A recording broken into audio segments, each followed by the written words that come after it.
Hi, this is William Ramsey. Welcome to William Ramsey Investigates. On tonight's show, we have attorney Paul Morantz, who litigated against coercive groups. One of the main subjects we discuss is the group Synanon, started by Charles Dieterich. The following audio is of Charles Dieterich talking over the wire to members of Synanon, threatening violence against antagonists of the group.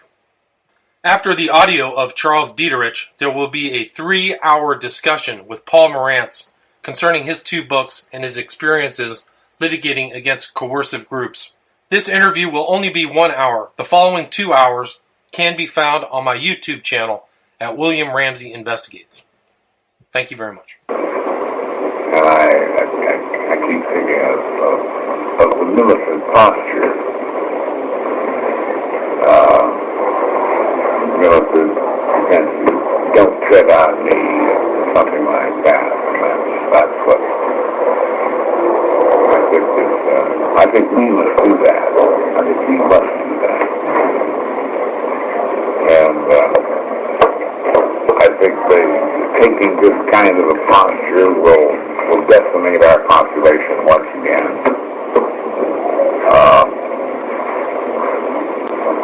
Because it means doing something, which is, doing something different, which is the most threatening thing in an other-directed society, other-directed mentality, being at all eccentric. And I think it will decimate our population, which will be good.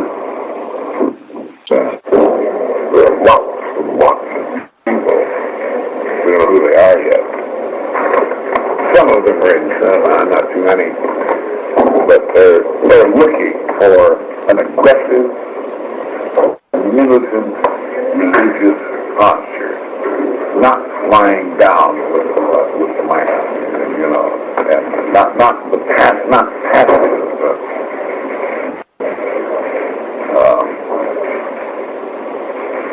religion, not turn the other cheek religion, but that is traditional religion in the main. That does not mean that is the only religious posture. Not at all. It just happens to be to have been the convention of the one that broke down.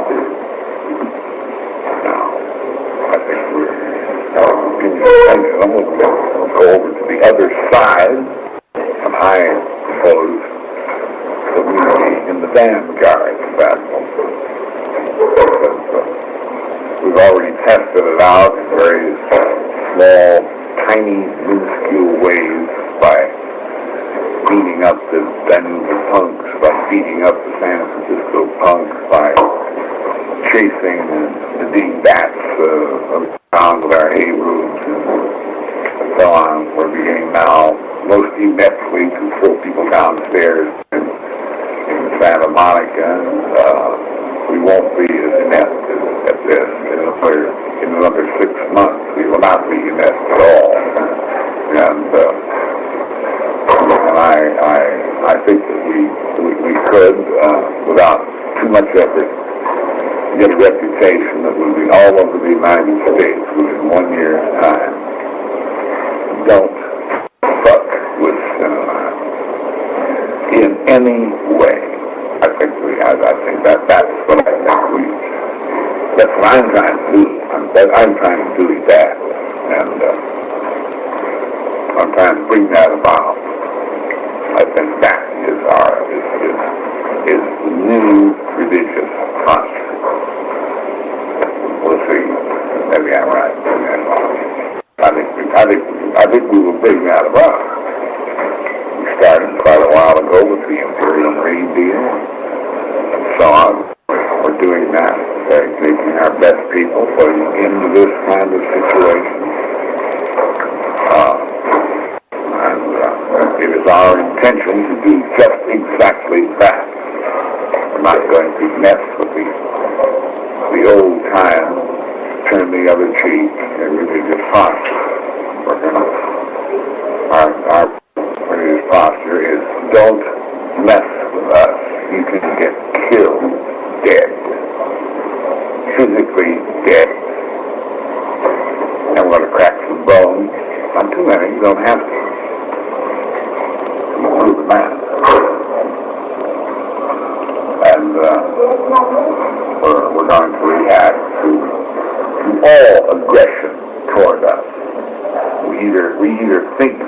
have a good thing here or we don't. If we have a good thing here, then we're not going to permit people like greedy lawyers to destroy it. We're going to make certain that they don't and that their friends know about them. The preceding audio was of Charles Dieterich, founder and head of Synanon. Now on to the interview with Paul Morantz. The book that I read was Escape, My Lifelong War Against Cults, written by attorney Paul Morantz. Paul, are you there? Yes, I am. Awesome. Well, I really appreciate you taking the time to talk about this book and your life as an attorney who fought cults. I read the book over the last week. It's a fantastic read, really interesting. But I would suspect much of this audience hasn't heard your name. If you could give us a little background about yourself, how you got into the law, where you grew up, things like that, that would be great. Sure. But first, let me correct you that I would not describe myself as being part of the anti-cult movement. Okay. A movement is actually what the book complains about, the more accurate description for a cult. And there are and is an anti-cult movement, okay. and sometimes it takes on the same characteristics of a cult, black and white thinking, the ends justify the means, and led to a period that's sort of past now of kidnapping, deprogrammings, and I was never a part of that. Okay, I was someone who tried to educate people about the dangers of cults. Awesome. Well, I appreciate that clarification, but tell the audience a little bit about your background, where you grew up, etc. I grew up in West Los Angeles. I went to Hamilton High School. My dream was to go to USC, and there I was sports editor and good friend of John McKay's and O.J. Simpson, and it was a very fun time of life. I decided that I wanted to be a writer, and I thought that's what I was going to do in life, but it was so much fun at USC. I went to law school so I could hang around another 3 years, Gotcha. This was like 1967 to 68, we're still talking about, the time of, the revolution, girls in short skirts, and it was just a great time to be a teenager and be young. You didn't want necessarily to have it in quickly. Gotcha. Well, that makes sense. I mean, the law students on a campus are kind of like the big men on campus too, right? Oh, yeah, somewhat. I mean, there was a certain group of undergraduate girls that always managed to study in the law school library, and when we walked in, we could identify them and their presence by their perfume. Gotcha. That's interesting. Well, tell us a little bit about what happened when you graduated from USC. How did you kind of get started in these cult-related cases? Well, you first have to start with, personality. To put it in contrast, in 2011, in the book you read, I was very concerned at that point about the type of movies that were being made at that time, which centered on the bad guys as being the heroes, and worried about what effect that would have on future generations. Although it seemed as fast as I wrote that, the movie swung back to doing movies about heroes again. But I grew up at a time in the 50s that you saw television, you saw John Wayne.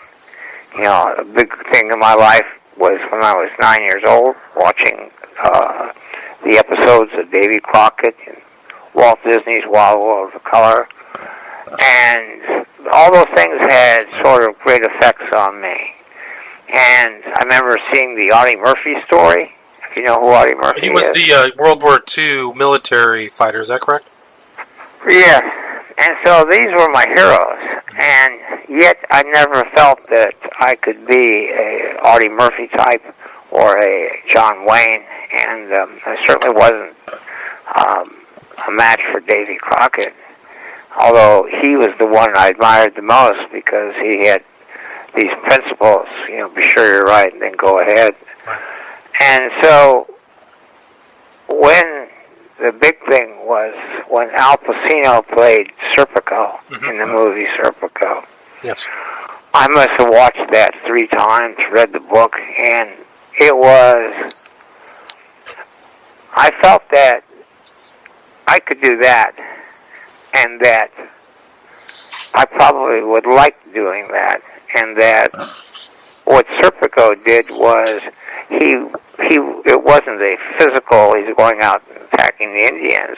It was, he was gathering the facts and bringing the evidence, and no one could make him quit. Right. Even if he lost his girlfriend, everything, you know, and so Serpico was sort of, became my idol, and it was always sort of in the back of my mind that if I was ever placed in a situation that he was and had that type of information, I would do the same thing that he would do. Gotcha. And I guess that the first incident, when I was 26 years old and I was a public defender, we had this crazy judge, Noel Cannon, who was locking people up and locking me up, and she carried a Derringer in her purse, and her name was Noel Cannon. We used to call it Cannon's Law. She even made Time magazine saying that all the lawyers were intimidated by her. And when she locked up one of my clients to get back at me because I ran an appeal to get him out of jail when the investigators had actually cleared him, and she had him locked up, and at that point I began to do investigation on her and prepare a report to show that she knew that his case had been dismissed and that he had been cleared when she locked him up. And that led to a hearing eventually in which she became the 3rd judge in California to be removed from the bench. Interesting. And I think that sort of cemented my personality, so to speak. Gotcha. Then I had success in writing, and I'd written a story that was being published in Rolling Stone. I'd written some other stories published in West. I had agents, I had people wanting me to write books. I was starting to work on a screenplay, and I thought this is where I wanted to go in life. Right. And that was about Jan and Dean, right? Jan and Dean? Yeah, about Jan and Dean. Gotcha. And so then the strange thing happens is that through a Skid Row alcoholic named T.B. Renfro makes a phone call from Golden State Manor to a liquor store operator in downtown Los Angeles.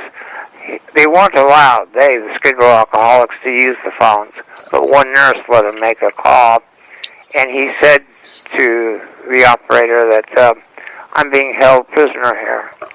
He called my brother, and I managed to get hold of a nurse at the place, and right.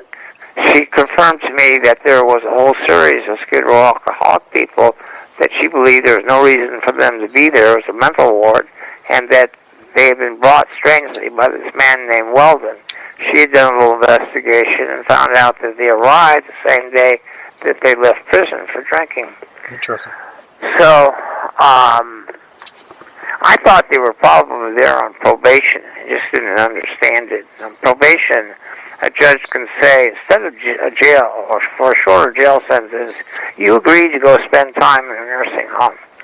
But that's still voluntary. They can still walk out. It just would mean they'd be breaking the conditions of probation, and they could be sentenced. But I figured it was something that probably everyone involved didn't really understand. I wasn't really ready to think that people could kidnap Skid Row alcoholics to make money off of them. It just didn't seem like that was a likely thing. Right. But then the thing that changed, I guess, the course of my life was the next Saturday. There was a story in the LA Times. They arrested X-ray operator, a guy who did portable X-rays at nursing homes, because he hired a hitman to assassinate the administrator at Ranchos Los Amigos. And the reason for that is that the minister was going to testify that the X-ray lab portable guy was trying to bribe him to send certain long-term patients to certain nursing homes. Gotcha. And when I thought, wow, if that's going on in that industry, maybe I should call back that nurse again. And I would spend about 2.5, 3 months pretty intensely researching, finding former employees at the nursing home. I finally found a bookkeeper who, for her own safety, kept copies of the payoff checks to the capper who brought the bodies Gotcha. to the nursing homes, Gotcha. or they were being filled with Thorazine. And when I finally had it all put together and knew exactly what was going on, that there was this conspiracy to kidnap Skid Row alcoholics to fill the beds so they could collect the money from Medi-Cal, Medicare, and Social Security, I knew that once I went down for my one client, T.B. Renfro, to get him out, that they'd let all the others out and that they would destroy the records. So I took everything to the health department and laid it all out for them. And they said, what do you want us to do? And I said, I want you to come with me when I go to get my client out, because you have the power to grab the records before they destroy them. Right. And so that was the start. And so for 2.5 years, I was involved in that case. I had Skid Row alcoholics living in my apartment at times when their depositions were taken to make sure they stayed sober. I sort of became their babysitter. And when that case was over, I was sort of a local celebrity. Not a national celebrity, but a local celebrity. You know, I was known to the health department. I was known to the county council. I attended many hearings. And so I had a lot of people sort of believing in me. Gotcha. But I thought that was my last of it. I thought, okay, I did my Serpico thing. You know, they could not make me go away. 8 law firms. You know, I battled the case and I exposed the nursing home industry. When T.B. Renfro, my client, died, he was on the front page of the LA Times as the Skid Row alcoholic who launched the biggest investigation into the nursing home industry in its history. So I felt, well, I've done that, did that, and now go back to my writing career. And about that time, I had Jen and Dean now was being, made to a movie in CBS. So I got my into Hollywood, so to speak, because you can't really sell until you sold. It's kind of a hard circle, but now I had pierced it. And I met a woman that I thought I was going to marry, had 2 kids, and so I saw my life as being pretty well set. And I probably was going to leave law.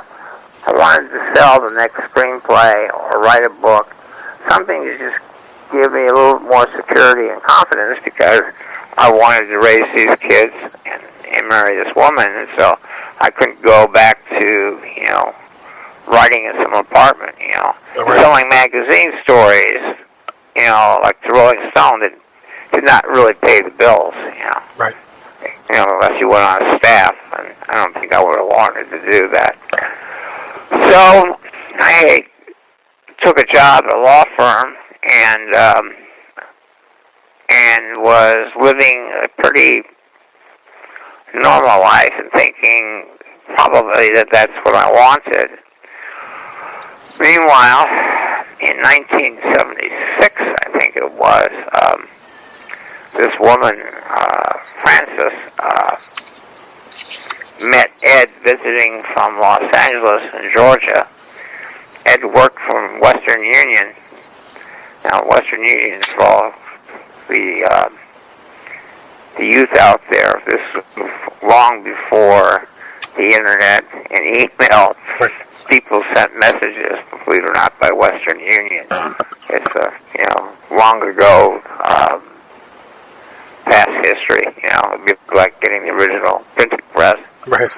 But Western Union was still going in '76, and he fell in love with her and married her, brought her back to Los Angeles.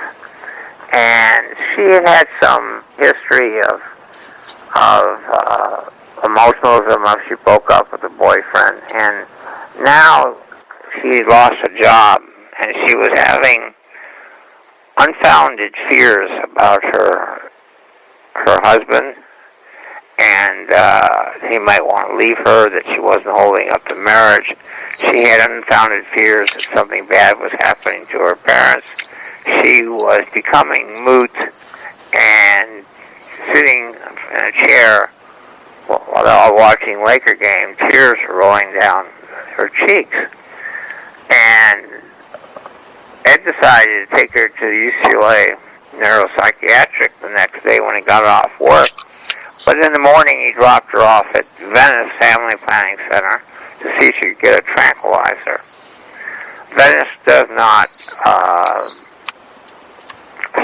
apply tranquilizers. It is strictly birth. Before you drive the all-new Nissan Rogue, you gotta ask yourself, how rogue are you gonna go? We talking find your spirit animal in the desert rogue? Build an igloo in the middle of nowhere rogue? Or take the long way home just because kind of rogue? Just a question, but with 5 available drive modes, you're sure to find the answer. Go rogue in the all-new, fiercely reimagined 2021 Nissan Rogue, now with the most standard safety features in its class. See Owner's Manual for important safety information. Auto-Pacific segmentation. 2021 Nissan Rogue versus latest in-market competitors. Base models compared. Showtime presents the new limited series, Your Honor. Dad, I hit somebody and I left him there. Starring Bryan Cranston. Don't tell anyone. I can keep you safe if no one hears about it. There are some truths worth lying for. Oh, who did this? The city is waiting. Send a message. What have you gotten me into here, Michael? I need more time! I can't do it, Dad, any of this. You have to, or we die. Your Honor premieres December 6th on Showtime. Control advice.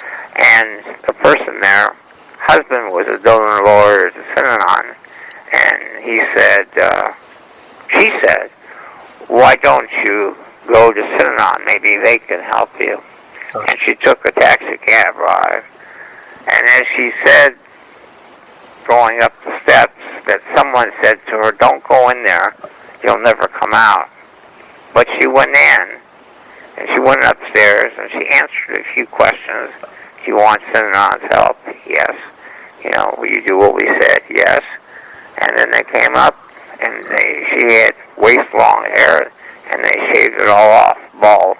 Wow. And then they took her by the wrist into an apartment across the street, and the next morning put her in a bus to Marin County. Right. When she'd ask for her husband, they would say, well, he knows where you are. He obviously doesn't love you. We're your family now. Meanwhile, they called the husband, and he was coming down there, and he was being told he wouldn't be allowed to see her, and males gathered around the desk and sort of pushed him out. And he then began writing letters to the president, to the press, to senators, went to the police, everyone, and couldn't believe it that he's not allowed to see his wife. And she walked into the original Synanon Center. That's the Del Mar. Del Mar. The Del Mar Hotel, just for people who don't know, is a big building that housed Synanon just south of the Santa Monica Pier in downtown Santa Monica, right by the ocean. Just wanted to get that. Yeah, it was, I think, built in the 1920s or something like that, and it was actually during World War II, it was taken over as a military headquarters. And then after the war ended, it went back to becoming an elite club for the young and rich to go to on the beach of Santa Monica. You know, young stockbrokers and attorneys and professional people. And but it wasn't making enough money, and Synanon was able to purchase it in '67. Gotcha. So this woman was taken up to another Synanon, and that's Synanon. Their place somewhere in Marin County. Right, gotcha. Right. It was a much bigger facility. They were building a city in Marin County. So Ed ran into a former girlfriend accompanied by her current boyfriend, and he told the story, and her current boyfriend said, I had a neighbor who got all these guys out of nursing homes, and maybe he can get your wife out of Synanon, and gave him my number. Gotcha. And so when I came in that next Monday, after spending a weekend with my woman and the kids, there was a phone call that Edwin called, and I telephoned him, and he started crying. He was just crying his eyes out. And somewhere in all the tears, I said, stop crying. I'll get her back. I guarantee it. And that was the start. So that was the start. Can you talk a little bit about Synanon, the organization itself, and the head person who started Synanon, Charles Dieterich? How much detail do you want? Well, I mean, just the audience, I suspect, I didn't know anything about Synanon before I had read the book. I knew a little bit about it through its offshoots, but I really at one time, I suggested when the people were talking about making a documentary to call it the cult that time has forgotten. I see. It's amazing to me.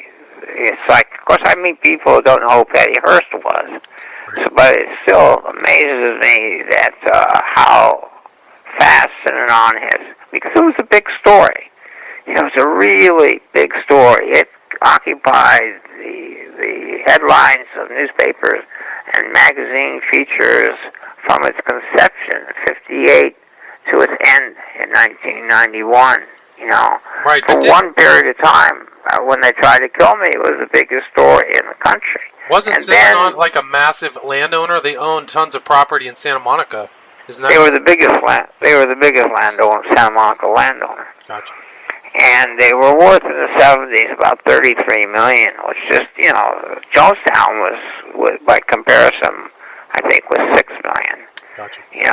And of course Jonestown occurred 6 weeks after Synanon. Yet history has gone on to always repeat and tell the story of Jonestown, but Synanon was actually far more dangerous. Jonestown erupted within and exploded with a massive suicide, which has happened many times in history. It was to happen, after Jonestown. What Synanon is that they developed a hit squad that went out and attacked people from the West Coast to the East Coast. There was 3 attempted murders, and from their own documents, I'm able to put together about 88 beatings, physical contacts. And it was an organization that had political connections. Dietrich was offered, and his wife were offered posts by our current governor. And back when his first time he was governor in the '70s, and he was, the subject of 4 or 5 books. They made a motion picture on Synanon, Columbia Studios, with Edmund O'Brien playing Charles Dietrich, the founder. Talk a little bit about Dietrich and what, not just the Imperial Marines, but what they kind of instituted and what they believed they could do for the individual. Well, let me say something about, just a comment about what people believe. In destructive cults, and it's defined as destructive cult is generally where the people are the servants of the organization rather than the organization existing to serve its members. And usually the leader is sociopathic and has no problem controlling people's lives and directing them to do their bidding. Now, the way that they get them to do their bidding is that they create a belief system or a set of beliefs or change it and then convince the followers, and that's the motivation, or the carrot with the stick. But in 95 or more percent of the time, the leader doesn't actually believe the beliefs. He's just creating them as a sales pitch. And I would apply that to every case that I know of. So. Now, that was interesting that in your book you stated that even though the cults changed, you felt like you were fighting the same person.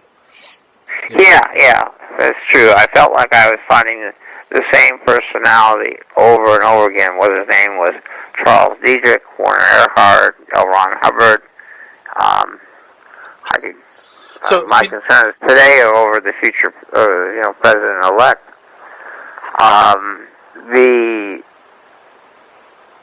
The same kind of personality traits.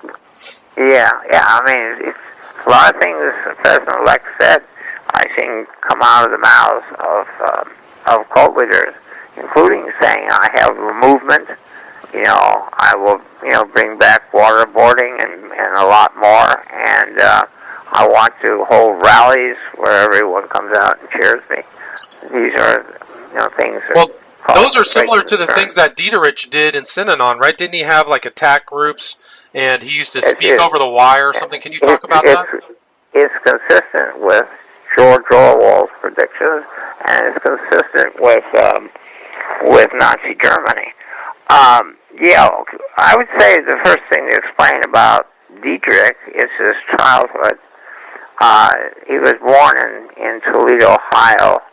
His father was a salesman, and his mother was a stage pianist. They were upper middle class, probably,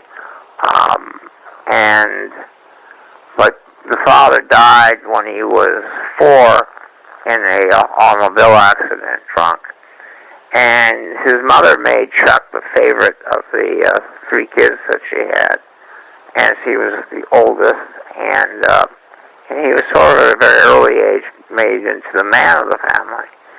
And 4 years later, his youngest brother dies of the flu. We're talking about a time in which, they didn't have the drugs that we have today. The flus were like epidemics, wiping out millions of kids. But when he was 12, his mother remarried a very rich man in Toledo, and Dietrich became jealous that his role as the leader of the house was taken from him. And by that time, he started to drink, rebel rouse, and had a sort of a life as a party person, to be the opposite of his father-in-law, who was conservative and religious and financially successful. Chuck tried Notre Dame and flunked out elsewhere, and finally gets a job for the Standard Oil Company, and he Gulf Oil, and he becomes a salesman for them and has some success, marries, he has a son, and but he's just becoming more and more of a drunk. She finally throws him out of the house, and he decides to go to California and be a beach bum. When he arrives in California, he ends up working for Hughes Tool, and finds his way when he marries a second time, and that one ends marriage the way the first one does. He's just too drunk, and she's had enough. And he had a daughter in the second marriage.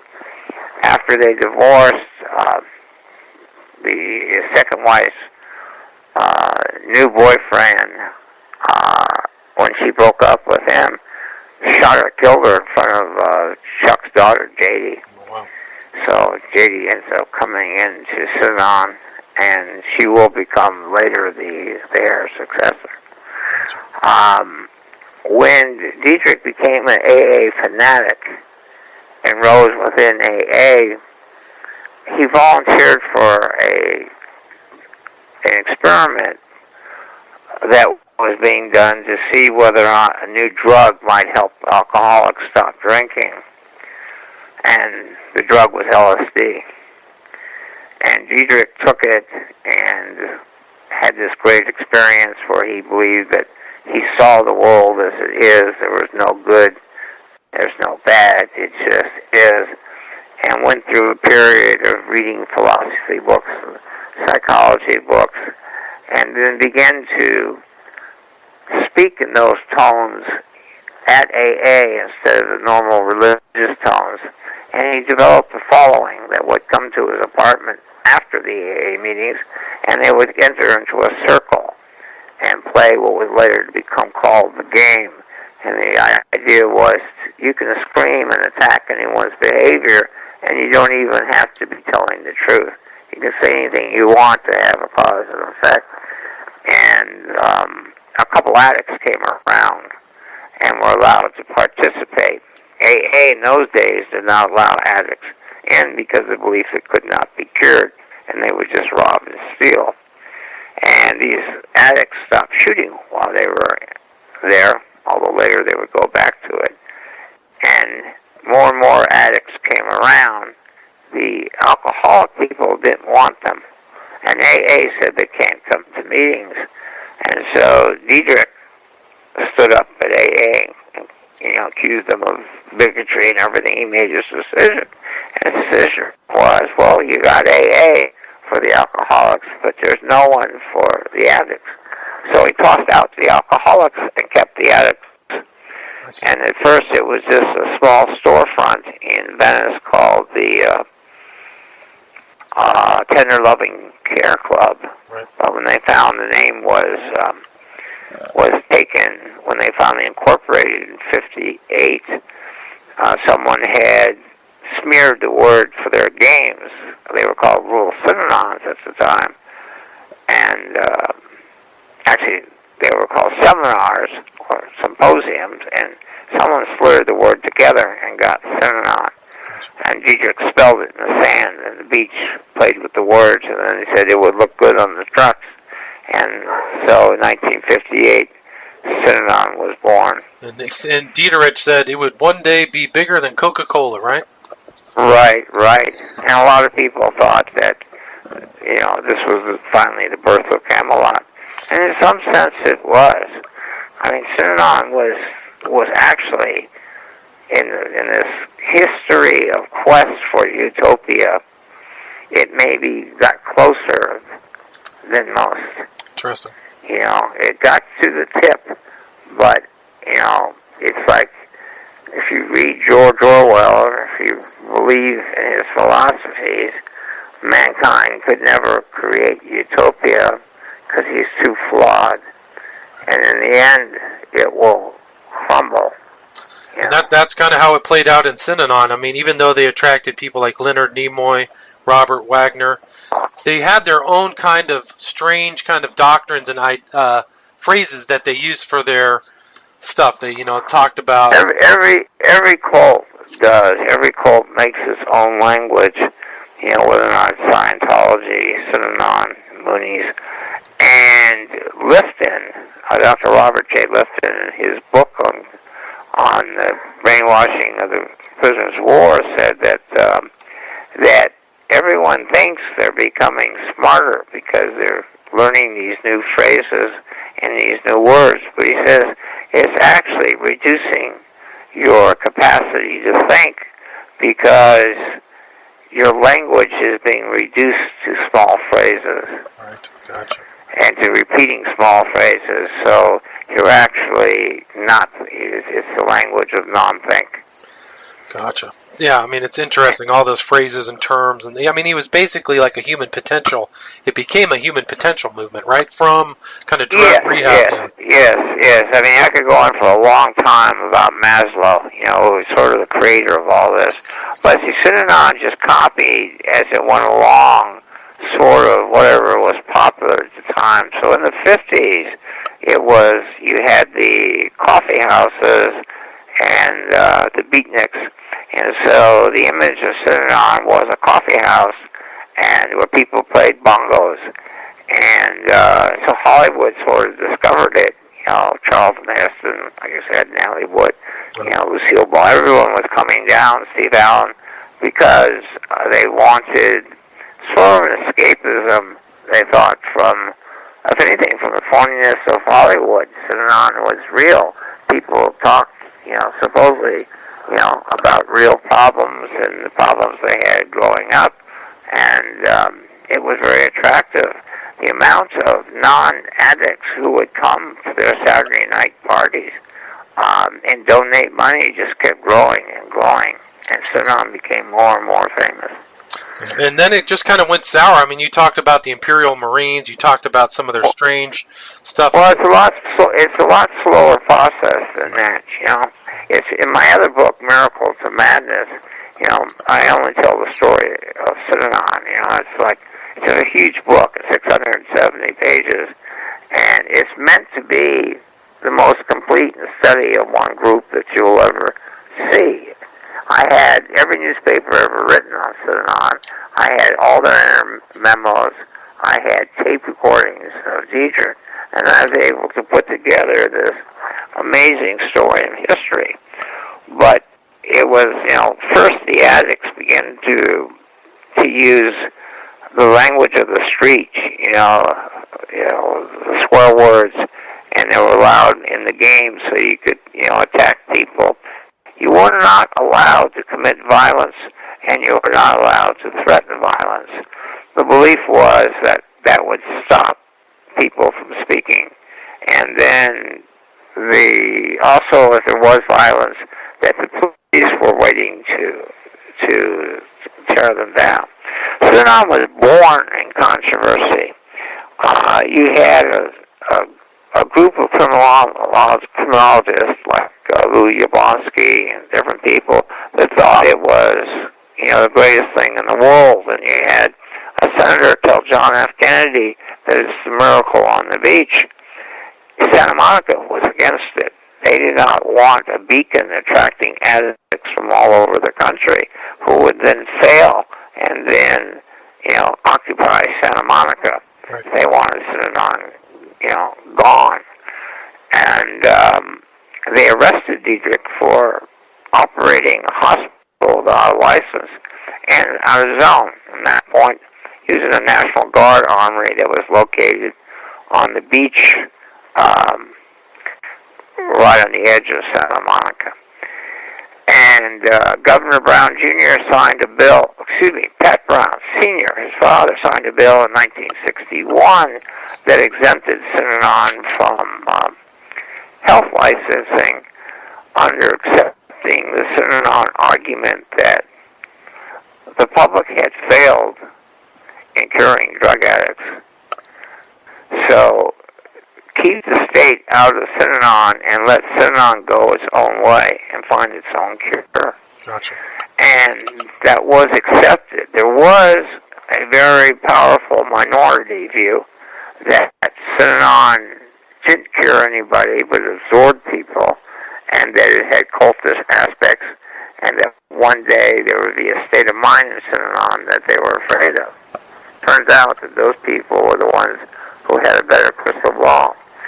But you can't blame the people who jumped on Synanon's wagon, because they had, from the beginning, like 13, 14 people, average age, say 35, 36 years old, that had robbed banks, that had, you know, done stick-ups, that had, you know... Showtime presents the new limited series, Your Honor. Dad, I hit somebody and I left him there. Starring Bryan Cranston. Don't tell anyone. I can keep you safe if no one hears about it. There are some truths worth lying for. Oh, who did this? The city is waiting. Send a message. What have you got me into here, Michael? I need more time! I can't do it, Dad, any of this.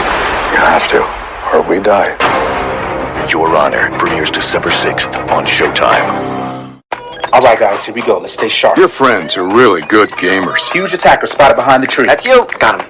And you're no slouch either. Okay, John, there's a green bonus block. It's all yours. It's right behind you. But if your slow upload speeds freeze the game because you have cable... John, attack it to your right. To your right. And you end up succumbing to hordes of marauding robo-bunnies... John, stop standing there. Run! Can't move. You're not a bad gamer. You just need better internet. John, we told you to get AT&T Fiber. Way to go, John. Nice one, dude. With 20 times faster upload speeds, AT&T Fiber delivers a faster internet experience than cable. Get AT&T Fiber with unlimited internet data included. No annual contract. Limited availability in select areas. Call 1-877-ONLY-ATT. Speeds not guaranteed and vary based on combined up and download speeds versus major cable providers' 1 gig service with uploads of 35 megabits per second. Restrictions apply. Check availability at att.com/getfiber. Been hooked on heroin since they were, 15 or 14, who now are living lives that were envious. And a large part of that was that they had reached an age where they were tired of the streets. They had reached an age where they were ready to commit to something, to get off drugs.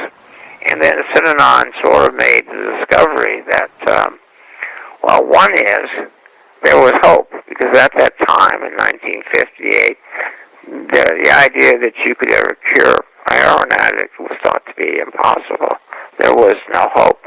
We might as well just give him his drugs or shoot him. Gotcha. And Synanon had showed that, if you put a roof over their head, take away their problems by giving them a bed, feeding them friends, not only friends, but the people that they knew on the street that they used to shoot with are the people who are telling them, don't do it anymore, and look at me, look how I look today, and you can look like this. And so there was, a discovery. Right. So now, they were able to cure people, but how did Synanon kind of generate its funds? Well, they had people donating. They had the game club.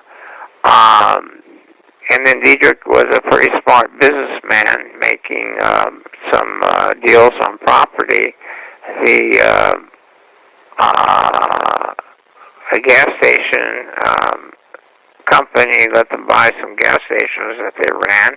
But the biggest thing was they got a stamp machine that allowed them to stamp products. So this was your promotional items for big business. So you would go to, say, a Fortune 500 company and say, here, order your giveaway pens with your name stamped on it, but also stamped on it would be Synanon. And the message was, if you buy from us, not only do you get a tax write-off, but you save a life. And that was a pretty big sales pitch, and that brought in, eventually they'd become the second largest supplier of promotional items in the United States. All right, so it was like merch or something like that. Is what and there were always businesses, and then, as they developed more and more businesses, the changes in Synanon came in 66. Diedrich actually saw Synanon as a failure. The actual percentages of people staying off drugs, no one really knew, but from what they could piece together, it was, maybe 3%, 2%. It just wasn't succeeding.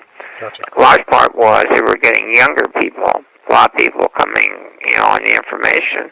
A lot of people came there just to get clean for a while and then leave. They didn't have the same dedicated people that they had in the beginning. And so Diedrich saw it as a failure. It's funny because I don't. I think it was more successful than he thought it was. But he then began to recruit the squares. Squares were non-addicts, and he saw them as what he needed to run the businesses and to develop it into utopia and to create the new society. And for this, he developed the Synanon trip, which was a process that I believe that Warren Earhart copied when he made the S training. The idea that you come for a weekend, you're not allowed to sleep, you use a lot of meditative states, people are attacked verbally, shown to be, that they're assholes, and the message being applied that there is hope, and that is total commitment to Synanon.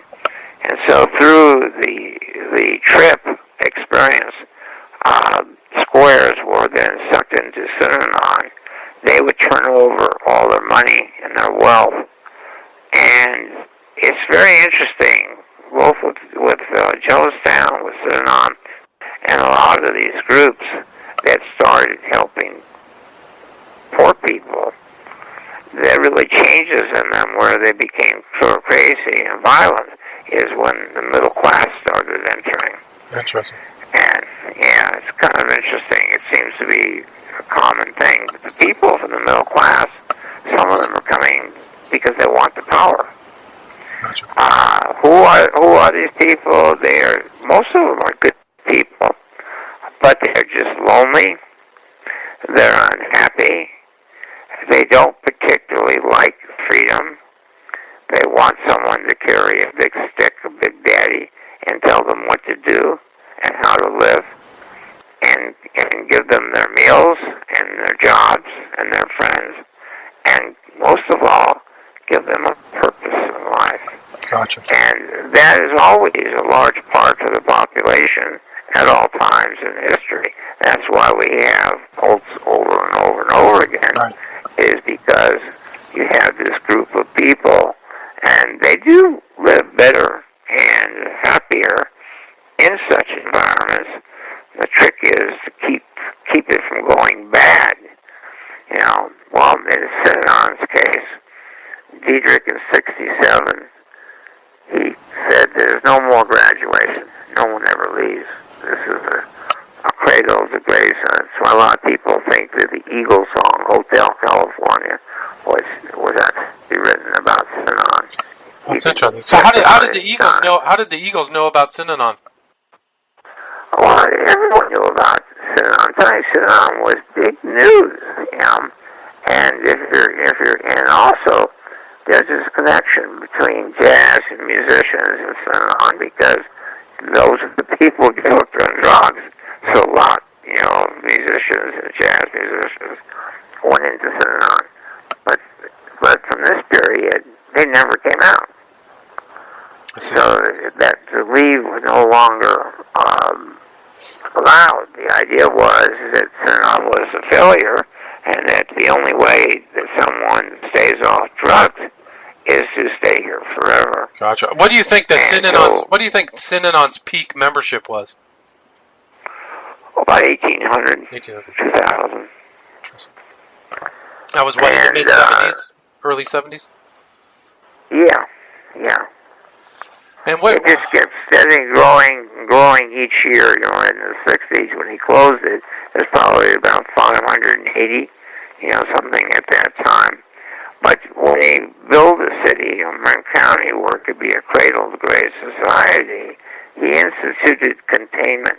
And containment meant that you don't leave the facility. We have our own movie theaters, we have our own restaurants, we have our own food, all entertainment is here. You don't associate with non-Synanon people. You don't leave unless you're in a group of people that go out together. And containment was basically the death of Synanon. Because now in a world that's contained, you now got George Orwell's 1984. You've got the wire, the speakers, the public address system. But Diedrich is now surrounded by yes men. Nobody who will say no to him. And everyone will reinforce his any idea. And no one's having any source of information or contact other than Synanon. Synanon and the wire. Can you explain what the wire was and how that functioned? They set up speakers all throughout. They had, later they built a city in the Badger Mountains in Visalia, and then one in Lake Havasu. And the wire was a broadcasting system. There was a radio station, and it was 24 hours, and it was in all the bedrooms, all the hallways, the bathrooms, and, Diedrich could patch in with a microphone and speak any time. And then there was always your DJ who would be playing news, and they would play over tapes of Diedrich speaking, and eventually the the major conversation on the wire was the enemies and getting the enemies. Gotcha. It was 1984. Everyone says when 1984 arrived, they said, well, it never happened. Orwell was wrong. The fact is it happened in 1977. Gotcha. And Right. Synanon became increasingly violent around that time too. Is that correct? Synanon commenced violence in 74. I can tell you how that happened if you want. Yeah, please do. The IRS, because of the squares moving in, began to challenge the idea that Synanon was a charity and should be not have to pay taxes if they really were running businesses and supporting a lifestyle. And seeing this battle coming, Diedrich and his law people, Dan Garrett, Howard Garfield, they plotted together and decided that the way to keep their tax status was to become a religion. Kind of like Scientology. And it also, the same way Scientology, somewhat the same way Scientology came in. Scientology came into existence over a legal decision that said it was a fraud to make the representations that it would, of all its cures, that they could only make a religious representation of belief, but not scientifically. And so Dianetics ended, Scientology was born. In Synanon, it was, we want to not pay taxes, so we become a religion.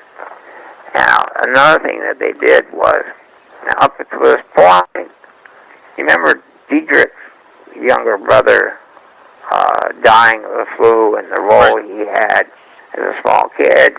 Diedrich walked away from his son and moved to California. He walked away from his daughter.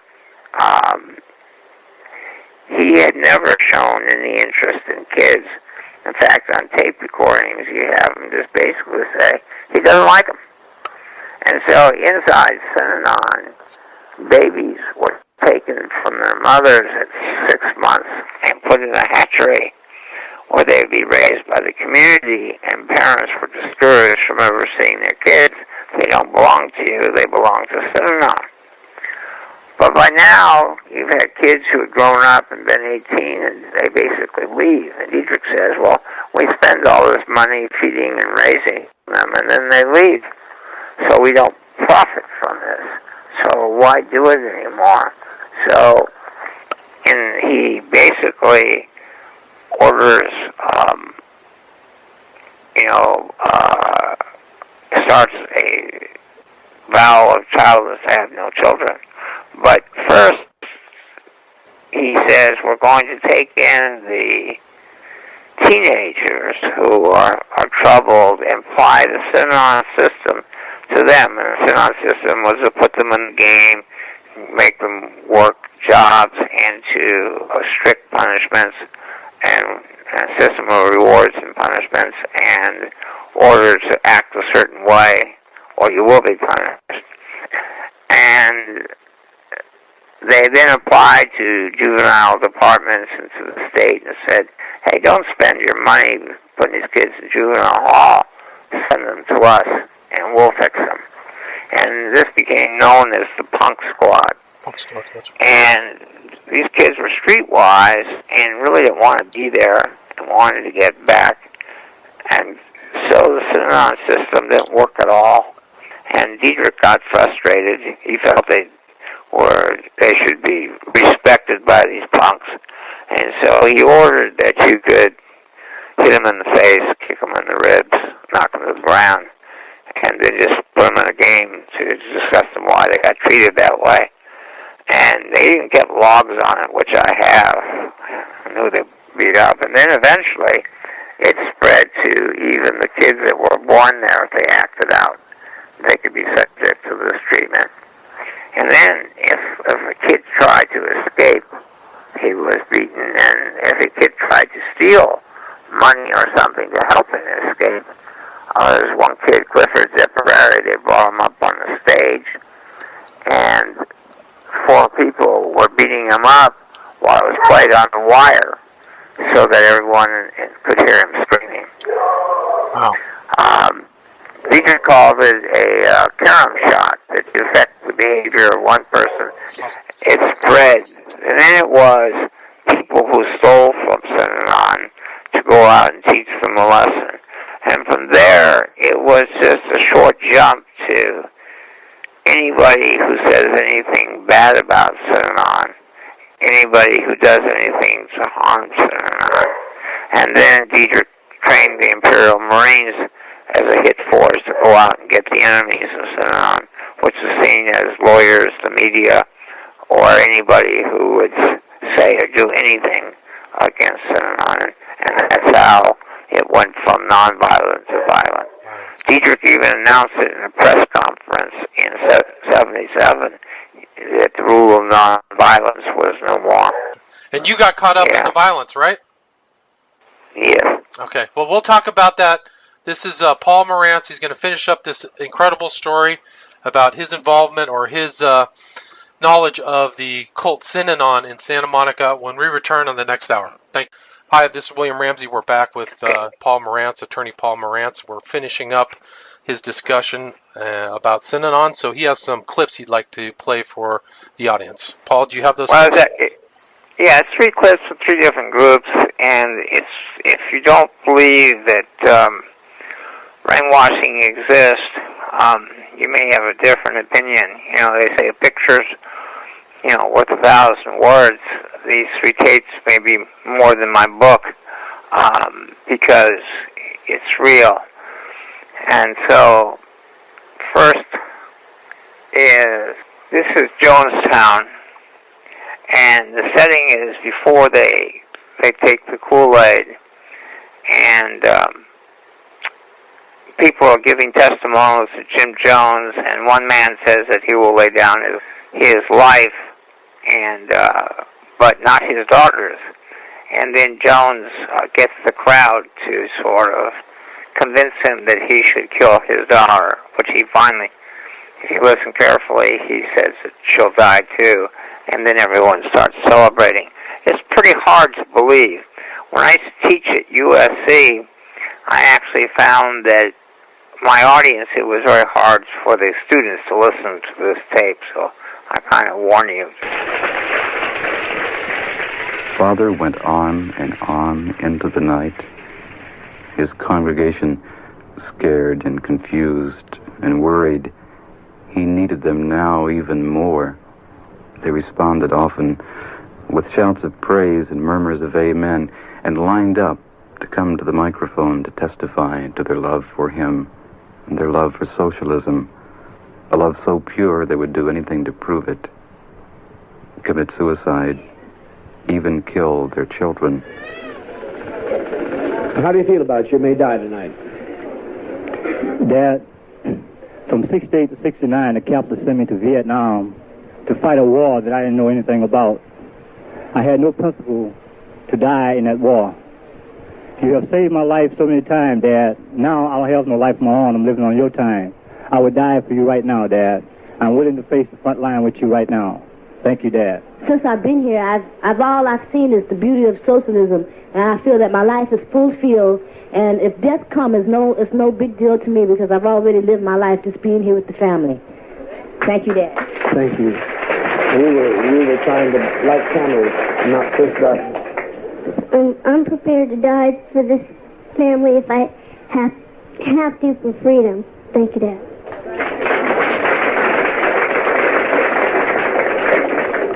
I'm also prepared to die after 44 years of not being able to contribute anything to this life or finding any point or reason for it at all, and not being well known at all. There sure would be no glory in it, but for the children here, for the freedom, as long as there's one remains on this earth that isn't free, none of us are free, and I'm prepared to give my life if need be. Take your daughter's life if they can't do it? No, I'd give mine in the place of hers.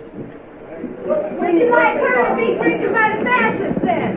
And hold it now. He worked out on a sensitive point that maybe you think about it. They brought up a sensitive question, and you may not understand the gravity of that question, but all of our children have faced this. We went through white nights, so they'll not be hurt by it. We haven't had any child causing us any difficulties by facing this kind of thought.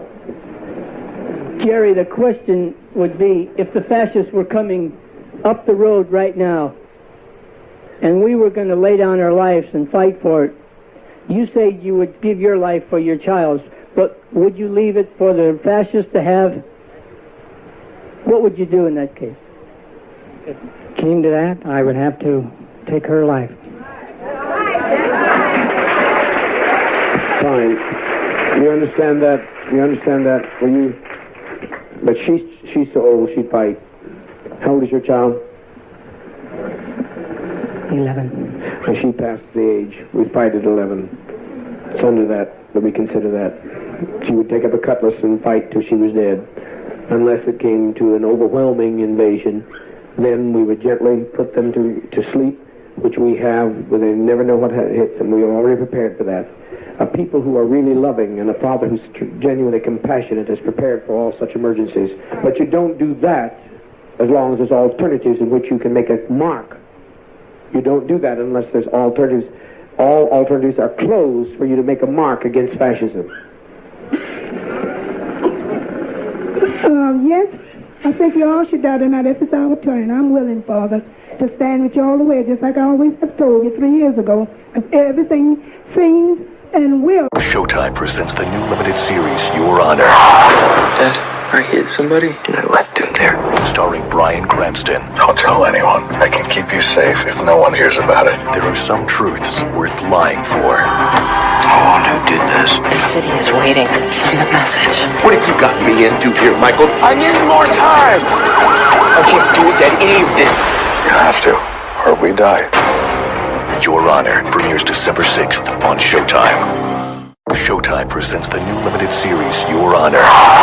Dad, I hit somebody and I left him there. Starring Bryan Cranston. Don't tell anyone. I can keep you safe if no one hears about it. There are some truths worth lying for. Oh, who did this? The city is waiting. Send a message. What have you gotten me into here, Michael? I need more time! I can't do it at any of this.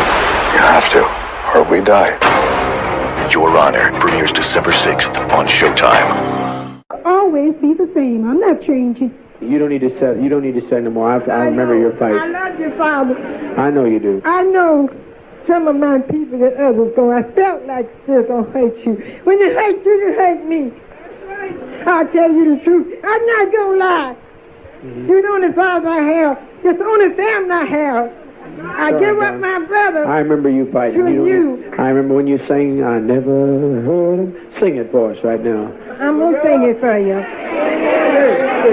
All the days of my life, ever since I've been born, I never heard a man speak like this man before. I never heard a man speak like this man before. All the days of my life, ever since I've been born, I never heard a man speak like this man before. Come on, sing it. Ever heard a man speak like this man before? The days of my life, ever since I've been born, never heard a man like this man before. That's true. Wherever in the hell it's brought us on principle, it brought us on courage, and it brought us to the right place. I never heard a man speak like this man before. I never heard a man speak like this man before. All the days of my life, ever since I've been born. I never. Louder, louder. Clap your hands. I never.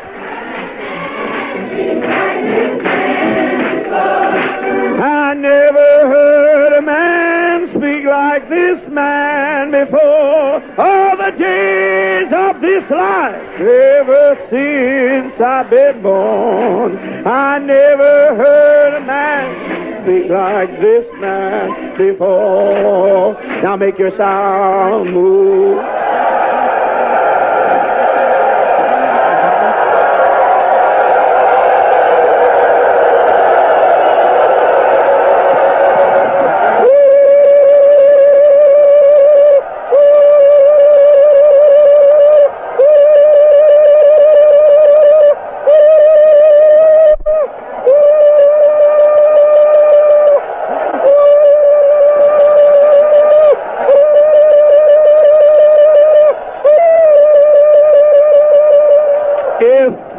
If by any chance you would make a mistake to try to come in and take any one of us, we will not let you. You will die. You will have to take anybody over all of our dead bodies. What you heard was 900 people singing themselves to their death. It's amazing. It's an amazing clip. Yeah. Next one is, this is the Center for Healing Therapy. And when people were brought in, they were made to go for 2 weeks every day to meet with a therapist in a room. They don't allowed to watch TV or do anything, wear makeup, and it's called their intensive. And in this one, the patient tells the therapist that he beat someone blindfold in the chest. And the therapist says, but you knew you could do it, you set him up. And when he refuses to agree with that, you'll hear what happens. Okay. No, I didn't set him up. Did you think you played better than me? Yeah. I wasn't sure. Can't be sure of that. We got. Fucking do it! Stop it! Don't do that again! One more fucking time and I'm gonna rip you apart! So I'm not fucking around! I mean it! I know you do. God damn it! You want to play innocent right now? No. We better get up and do something about it! Let's hear it! It's an innocent boy! Let's hear it! Stop it, goddammit! Say that again! Stop it! Keep saying it! Stop it! Keep saying it! Stop it! I'm not gonna stop it until you get that fucking voice out of you! Stop it, goddammit! Stop it! Stop it! Don't kick me, you asshole! I'll beat that shit out of you! I know you will! Stop it! They want to play innocent! Oh, I want to play it! And you start talking, stand up! You start talking! Oh, you scared me. I can't stand up! Now let's hear it! I'm afraid you're gonna come. Oh, fuck! You're not afraid I'm gonna kill you. Stand up! Now talk! Nothing's coming out. I'm afraid. That's right, nothing's coming out.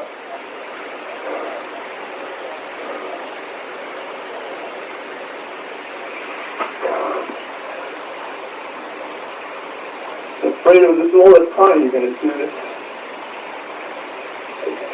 With my brother. Oh my. There's the innocent boy. I'm afraid, goddammit! You hit me. You really hurt me. I really hit you. I really hurt you. Because I don't take setup. Other people take setup. You set people up. If you set me up, you pay for it. You got it? Yeah, I got it. I got it. I got it. I didn't know. You talk about all the setups you went through yesterday. Start with Frank. The point of it is that the key to brainwashing is to get people to confess their sins. When this guy wasn't confessing in the way that they wanted, as you could hear, he was attacked and told that he's going to get it again. And now, at the end, he starts confessing and saying what they want him to say. Gotcha. And that's a clip from the Venice Center for Healing Therapy. Joseph Hart, who actually was teaching at USC at that time, and they actually, when they started, they were teaching at Irvine and recruited a large part of their class to join the Center for Feeling Therapy. The person that you heard attacked on that tape stayed there for 9 years, therapeutic community. Remarkable. They controlled, who they lived with, who they could have sex with. They had to get permission to break up. They were assigned jobs. It was pretty amazing. And then now this one here this was seized. There will be small islands. This was seized by the LA Police Department on a search warrant at Synanon, and after the attack on me. Gotcha. And Synanon, knowing they were coming, had moved tapes out, cleaned it up, and they didn't really find anything, but as one officer was leaving, he spotted 3 tapes, cassette tapes, and a rubber band that had fallen behind the cabinet. And when Swan got home, it was labeled, "Don't fuck with Synanon," the new religious posture. And this was the key evidence to convict Dietrich. Okay. So here it goes. And I keep thinking of the militant posture.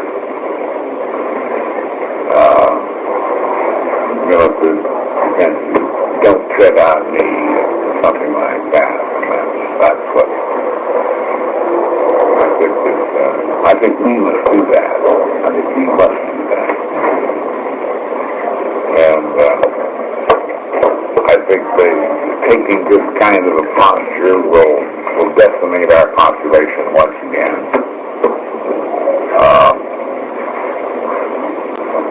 Because it means doing something, doing something different, which is the most threatening thing in an other-directed society, other-directed mentality, being at all eccentric. And I think it will decimate our population, which will be good. There are lots and lots of people. We don't know who they are yet. Some of them are in Synanon, not too many. But they're looking for an aggressive, militant, religious posture, not lying down with the mind, and not passive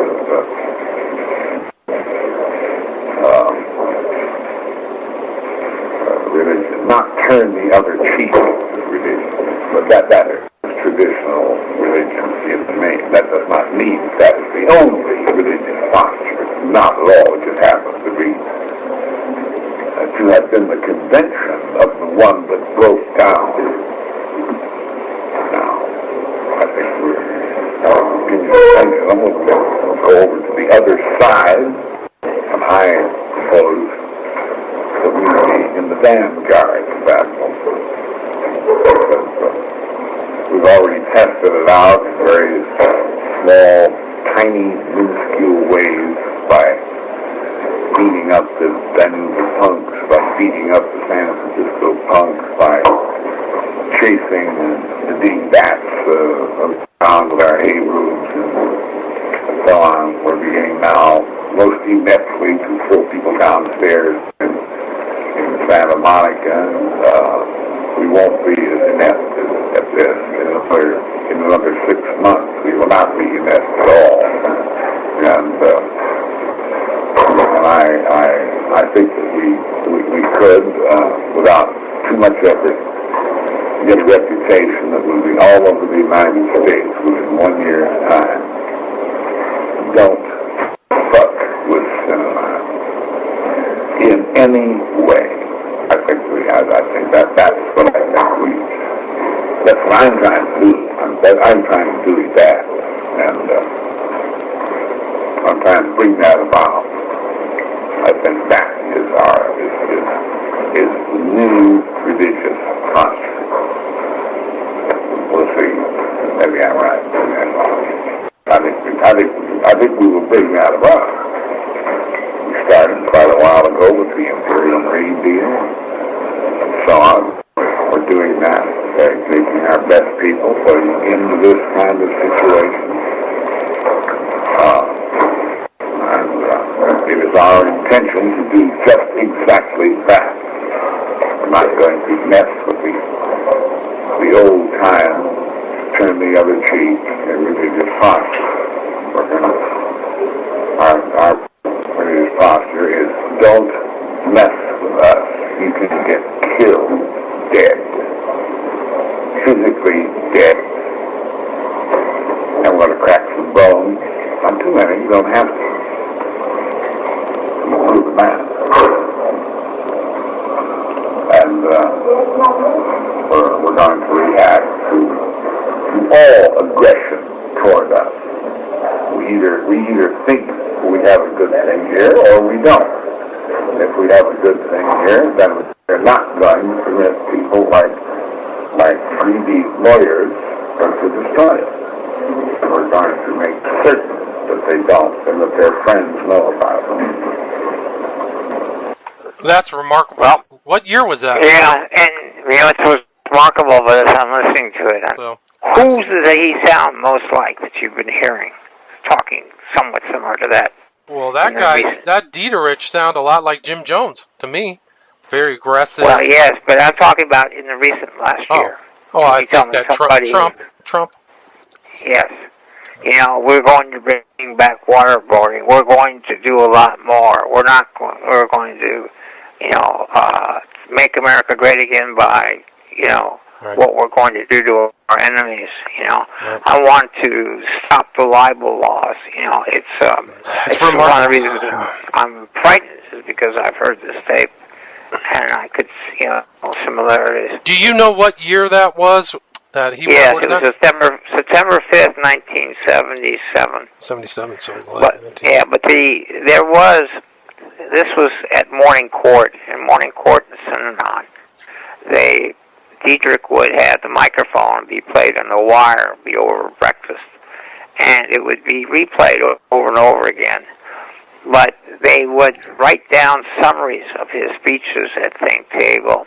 And later, when Dietrich was arrested, they had his Think Tables for all of 77 through to the present. And from the summaries, you can see that this was a constant theme repeated over and over again at Morning Court, what they're going to do to the enemies. Right. Well, he repeats himself, too. That's kind of like a rhetorical strategy, too, is to impart that upon people. Yes, just saying, it's a new, different posture.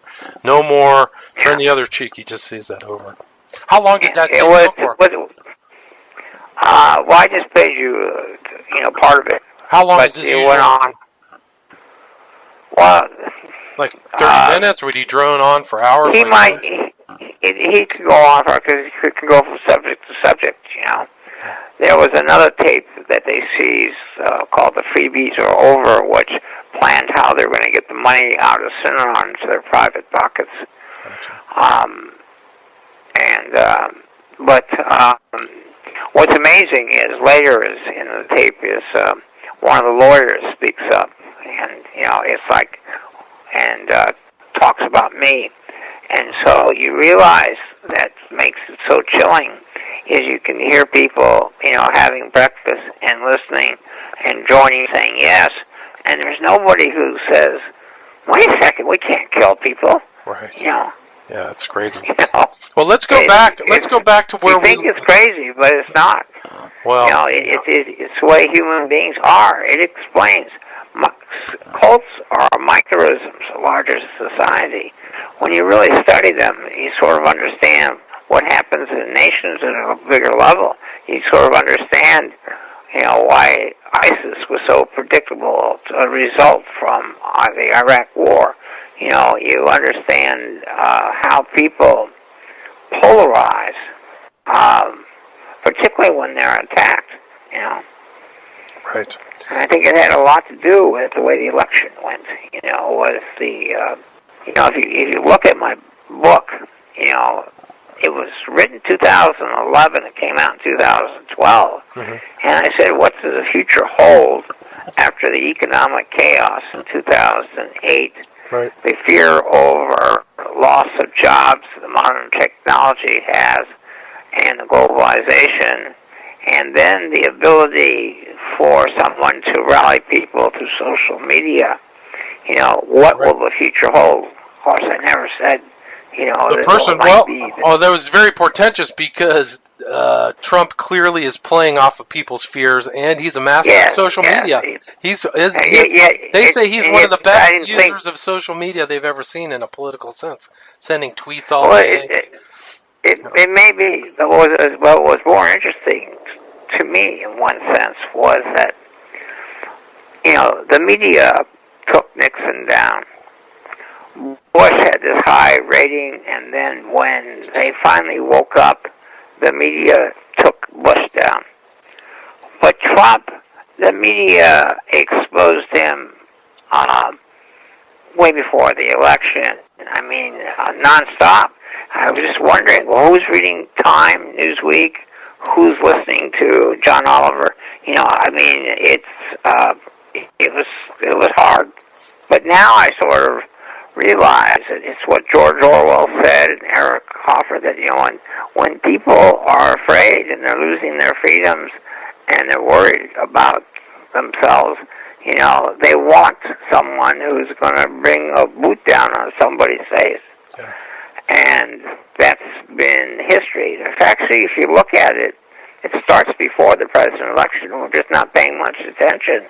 Greece has an election, and what sort of neo-Nazis come in and take over Greece and say we're not going to allow non-Greeks in here anymore. In Germany, the chancellor is getting in trouble for taking in too many Muslims. In British, what they did. So there's all sorts of signs worldwide that people are turning, And of course, in Russia, when democracy was given, but without much of a plan, the starvation and the lack of support, is ring this button. Yep. And so it's not actually, if you look at it, it's not really that great of a surprise. I just didn't think.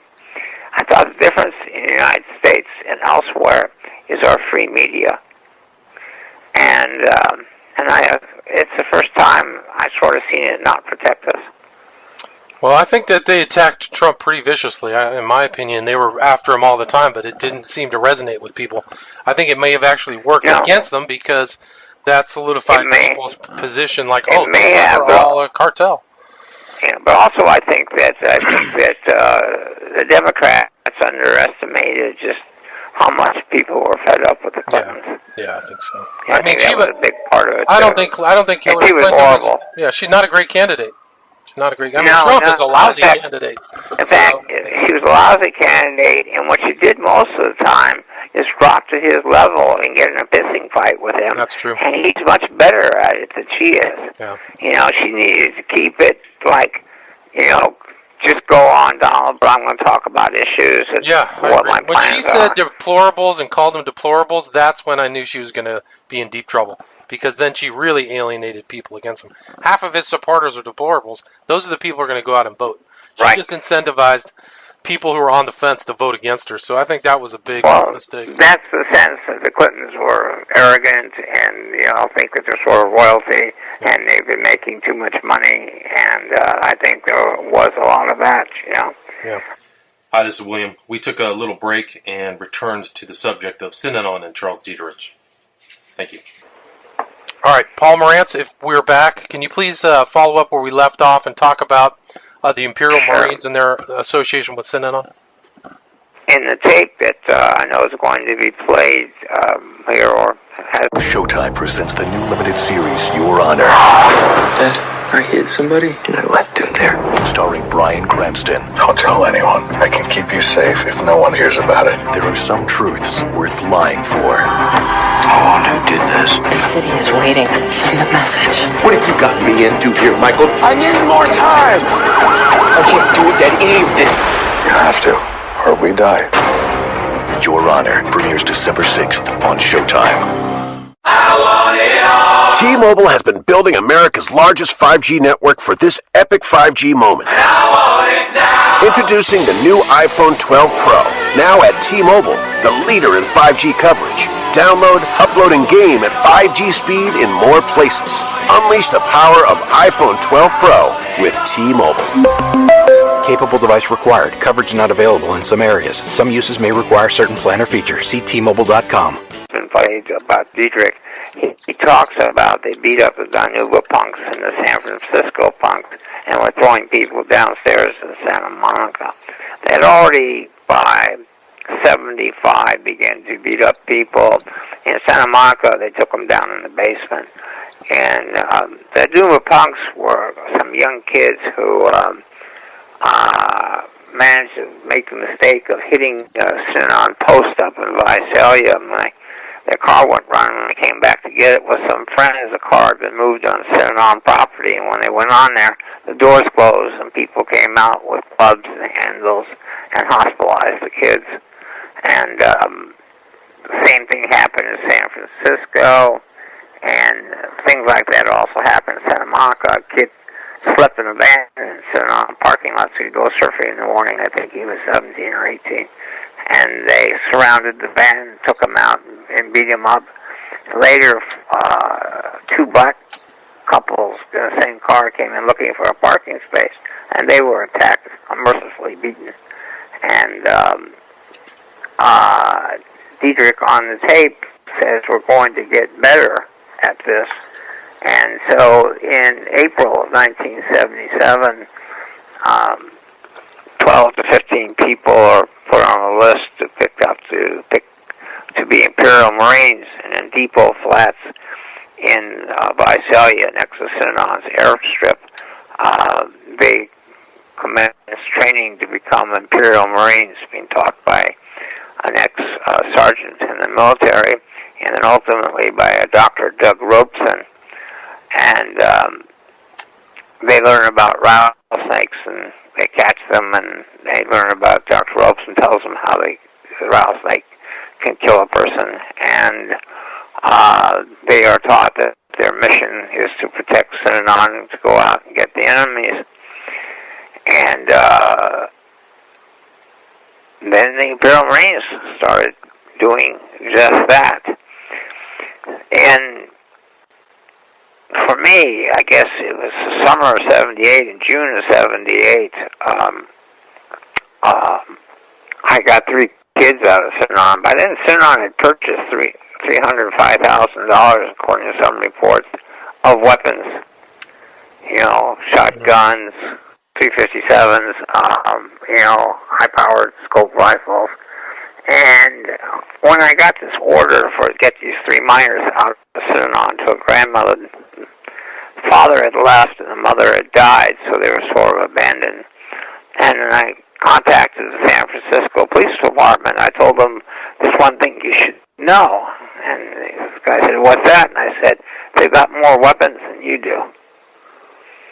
And so 11 police cars sitting on by now at a facility in San Francisco, and we talked them to grandmother to allow a visit and talked them to bring the kids to San Francisco. And they didn't know we had the court order. And the police said, go and enforce the court order. And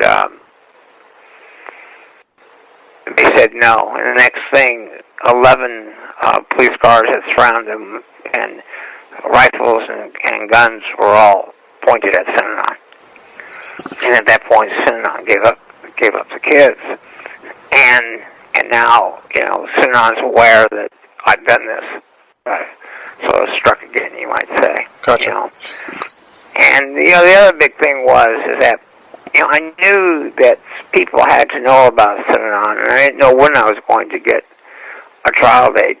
So, I tipped off the media, and the media, was following the cases, and stories were appearing about Synanon.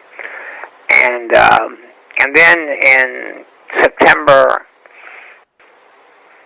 I win a $300,000 judgment for that woman. And I thought maybe at that point it might be over. But on September 19th, Phil Ritter, who had been trying to get his child out, and also who had gone to the authorities about forced vasectomies in Synanon when Diedrich declared there was no more children. And he came home, and he was attacked, hit over the head with axe handles. he would have died, but someone walked by and saw it and started screaming and stopped the attack, and they ran away. And when that happened, I knew that I was in deep trouble. There had been a bill to exempt Synanon from all licensing. I'd worked to get the health department in there, not on the drug addict side of it, but on the side that they were taking in people like Frances, who was pre-psychotic and went psychotic because of her being in there, and that they don't have any license to treat, mental illness. Right. And so now Herschel Rosenthal was an assemblyman who was putting through a bill to exempt Synanon from all licensing. Barbara Boxer was then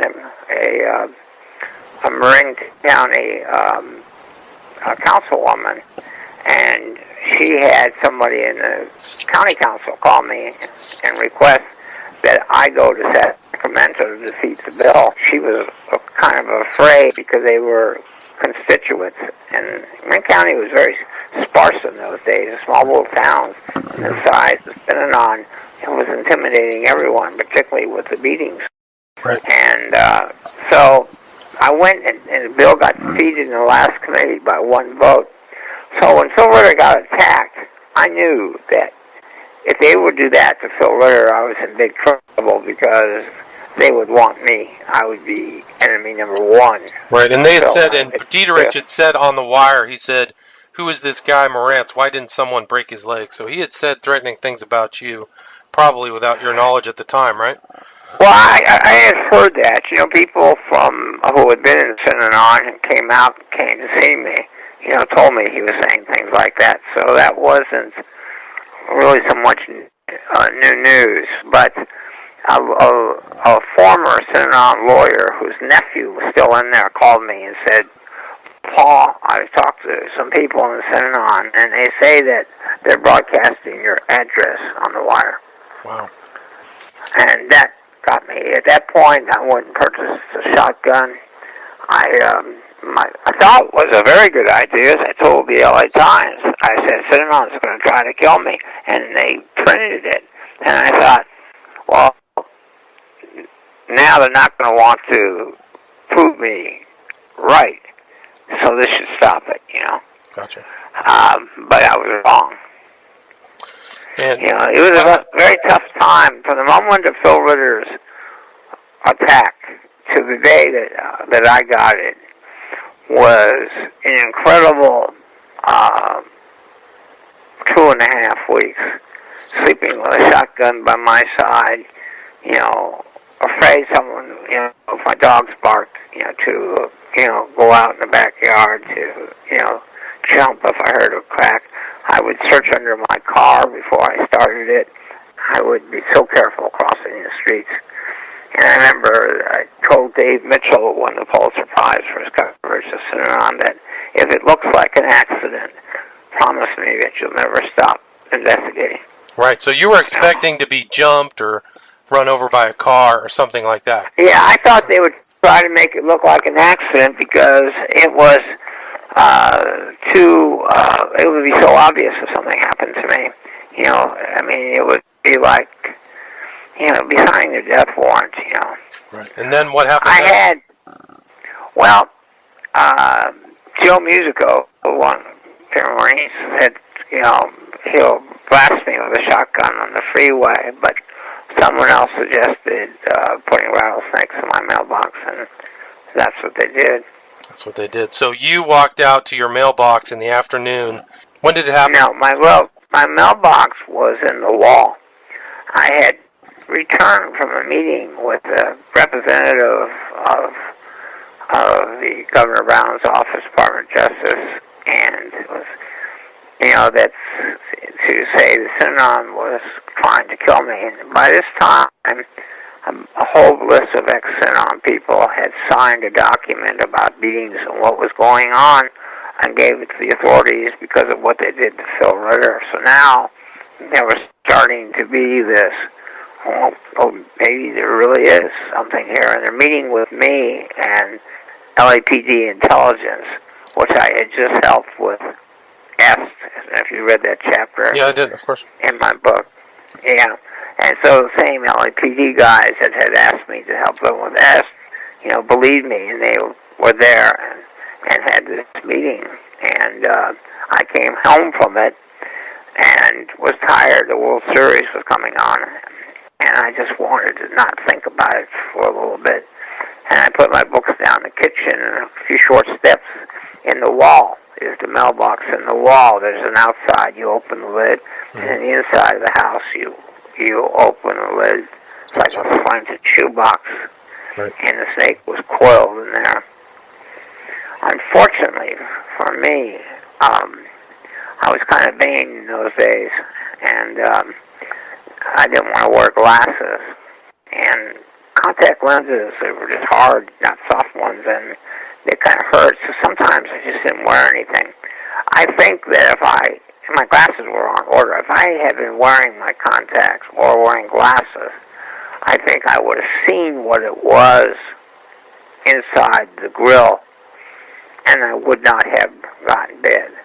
But because it was blurry to me, I thought it was a scarf or an oblong package. You never would think a rattlesnake. And, of course, its tail was removed so it didn't rattle.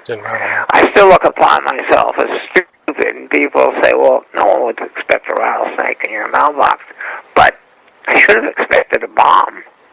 Seeing an odd package in there. I mean, I should have gone down real close and inspected it.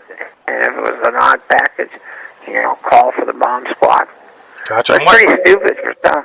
What happened after it bit you? How did you, you were lucky to survive. How did you save your life? Well, the first thing is when I came home, my border collies, Tommy and Devin, would greet me at the door, and then they would go out and play in the front yard, so I'd leave the front door open, and in about 20 minutes they'd come back, and then I'd close it. Well, they heard me scream, and they were coming charging full speed back to the front of the house, and the snake had recoiled on the floor, and so I had to risk being bit a second time to get sort of over the snake and shut the door on my dogs. And then I used to study when I was in elementary school, sort of herpetology as a hobby, and I used to catch lizards and things, and I sort of knew that I was supposed to get ice. I knew I had to stay calm, and I when you opened the back door, I knocked out the wood piece that would keep the sliding glass door from opening so someone could get in. I went out the rear of the kitchen door and locked it as I went because I wanted to make sure that no kids came in the house.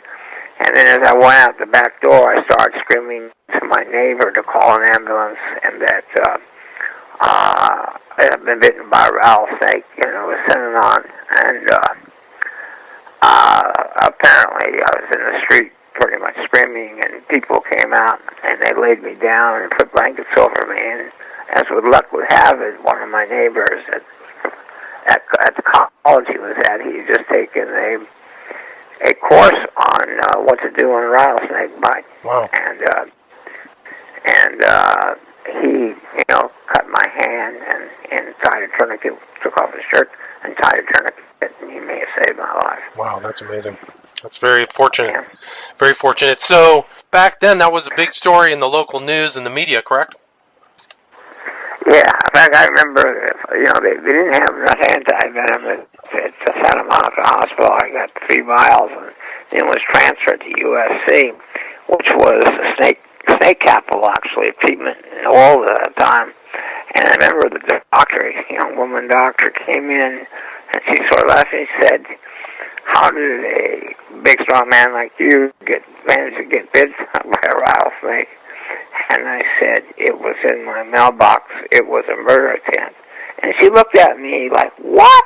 And then all of a sudden, she heard a noise behind her, and she saw all the policemen lighting up the hallway to protect me.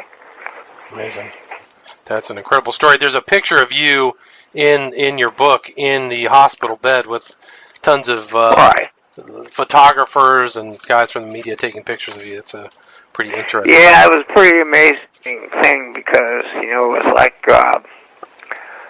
at the time, even though I see some new stuff on TV, I had no idea what was going on in the outside world. I didn't really have quite the sense of if this was the biggest news story in the world at this point. And so when they told me that they were taking me in the room to talk to some press, I just expected, a few media people, and when I was wheeled into that room, I was shocked.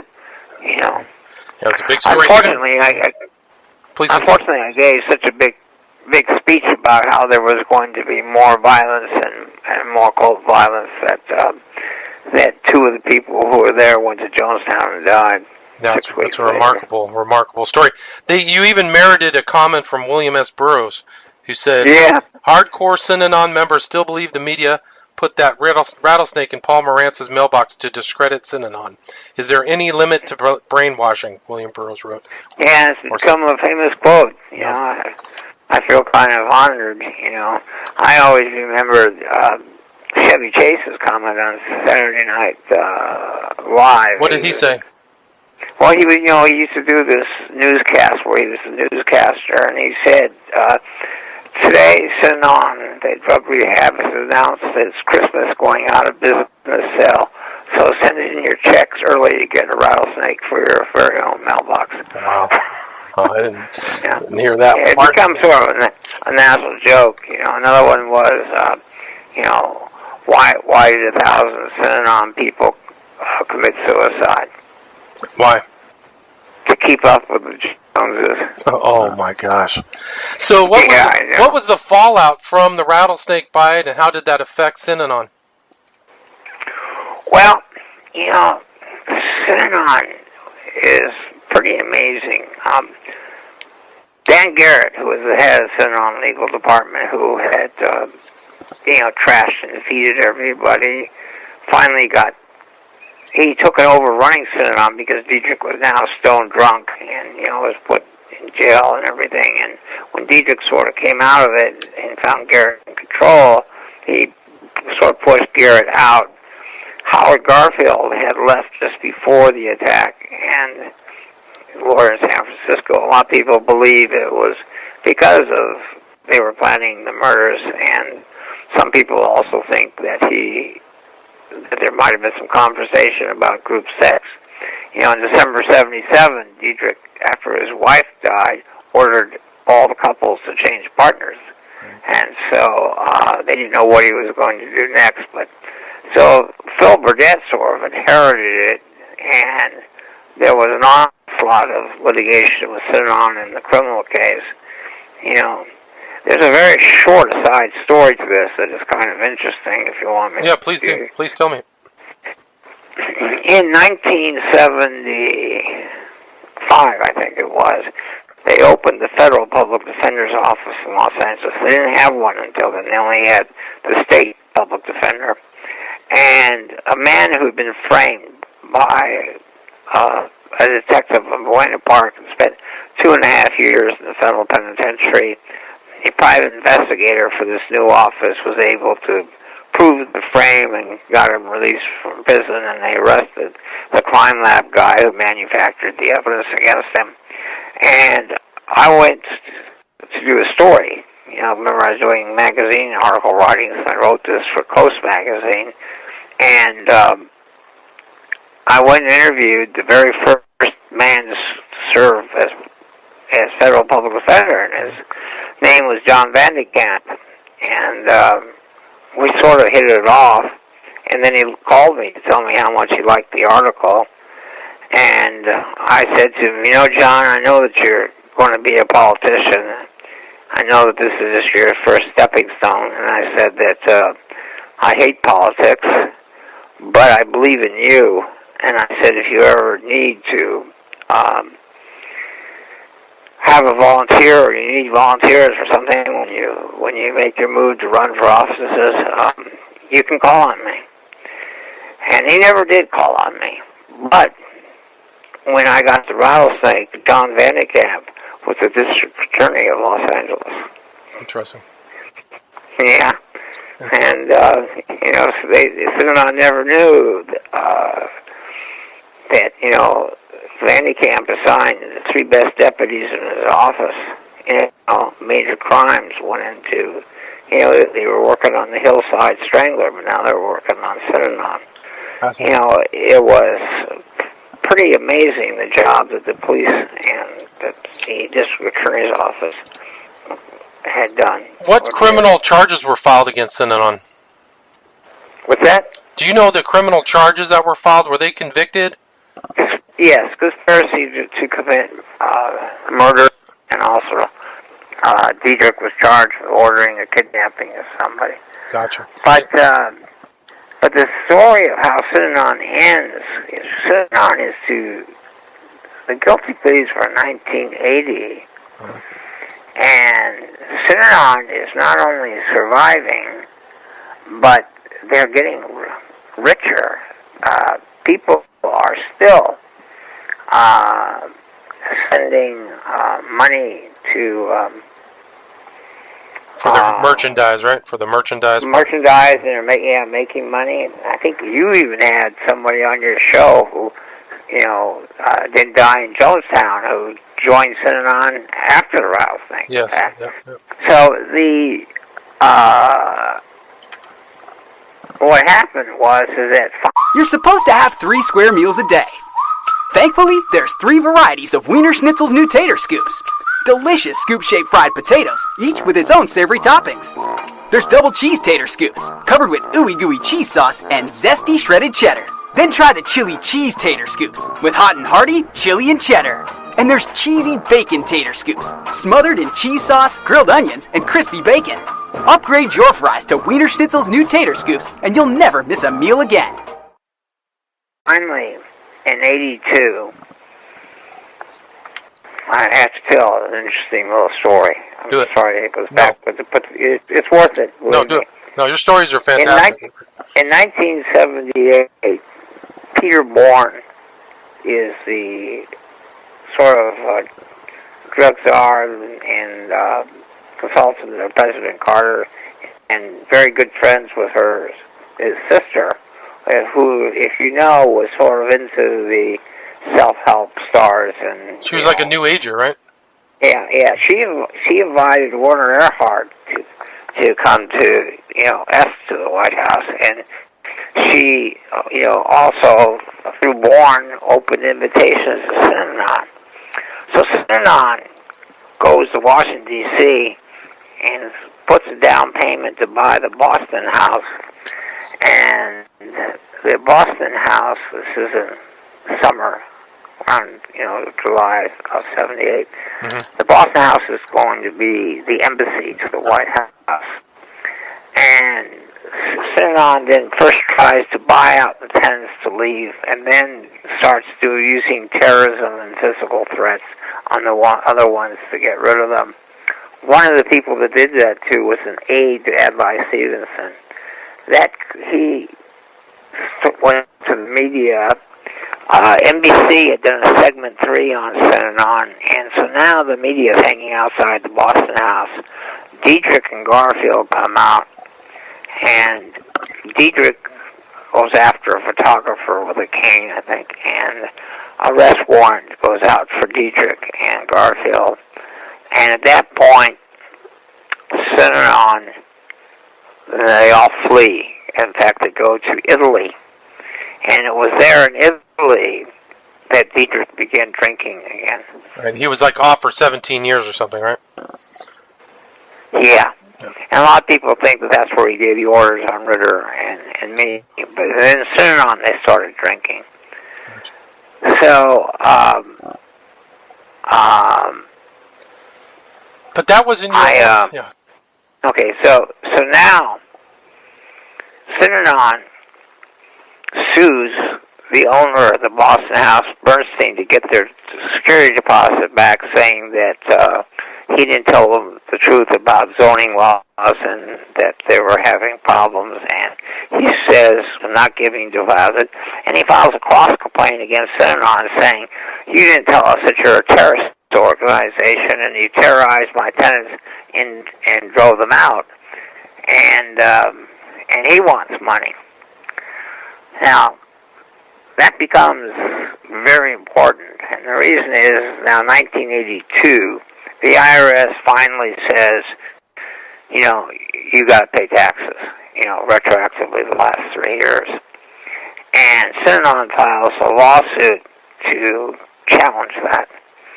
And at that point, I get a phone call from the Department of Justice, 2 lawyers, Tom Lawler and Frank Hurst, who were really, truly great lawyers. And they called me, but they didn't know anything about Synanon. I remember they told me later, I actually didn't remember it, they said that when they called me, and they said who they were from the United States Department of Justice, they said I responded, "Where in the fuck have you guys been?"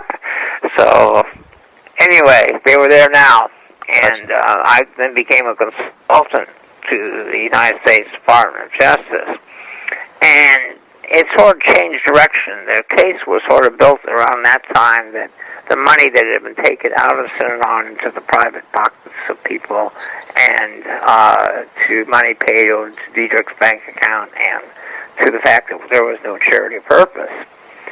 But there's another rule of law that says that even if you are a charity, there's no absolute right to not pay taxes. We do that on the assumption that you're serving the public good. We give you this gift. So we are making like a contribution to your charity. But if you do things that are against public policy, well, then we don't want to make the gift to you, and you got to pay taxes like everyone else. The United States Supreme Court rendered this case in the case against Bobby Jones University, which was running a college that did not allow blacks to date whites. So they said, well, that's against public policy, so we don't care if you're church-owned or not, you're paying taxes.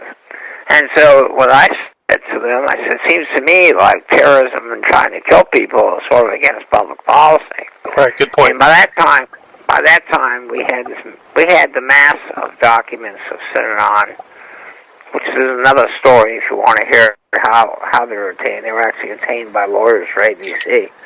That said, beat them up, we're going to go out and get the enemies, knock their teeth out, all these documents. Synanon kept records on all their beatings, on everything they did. I was able to identify from documents, I think, 87 or 88 beatings.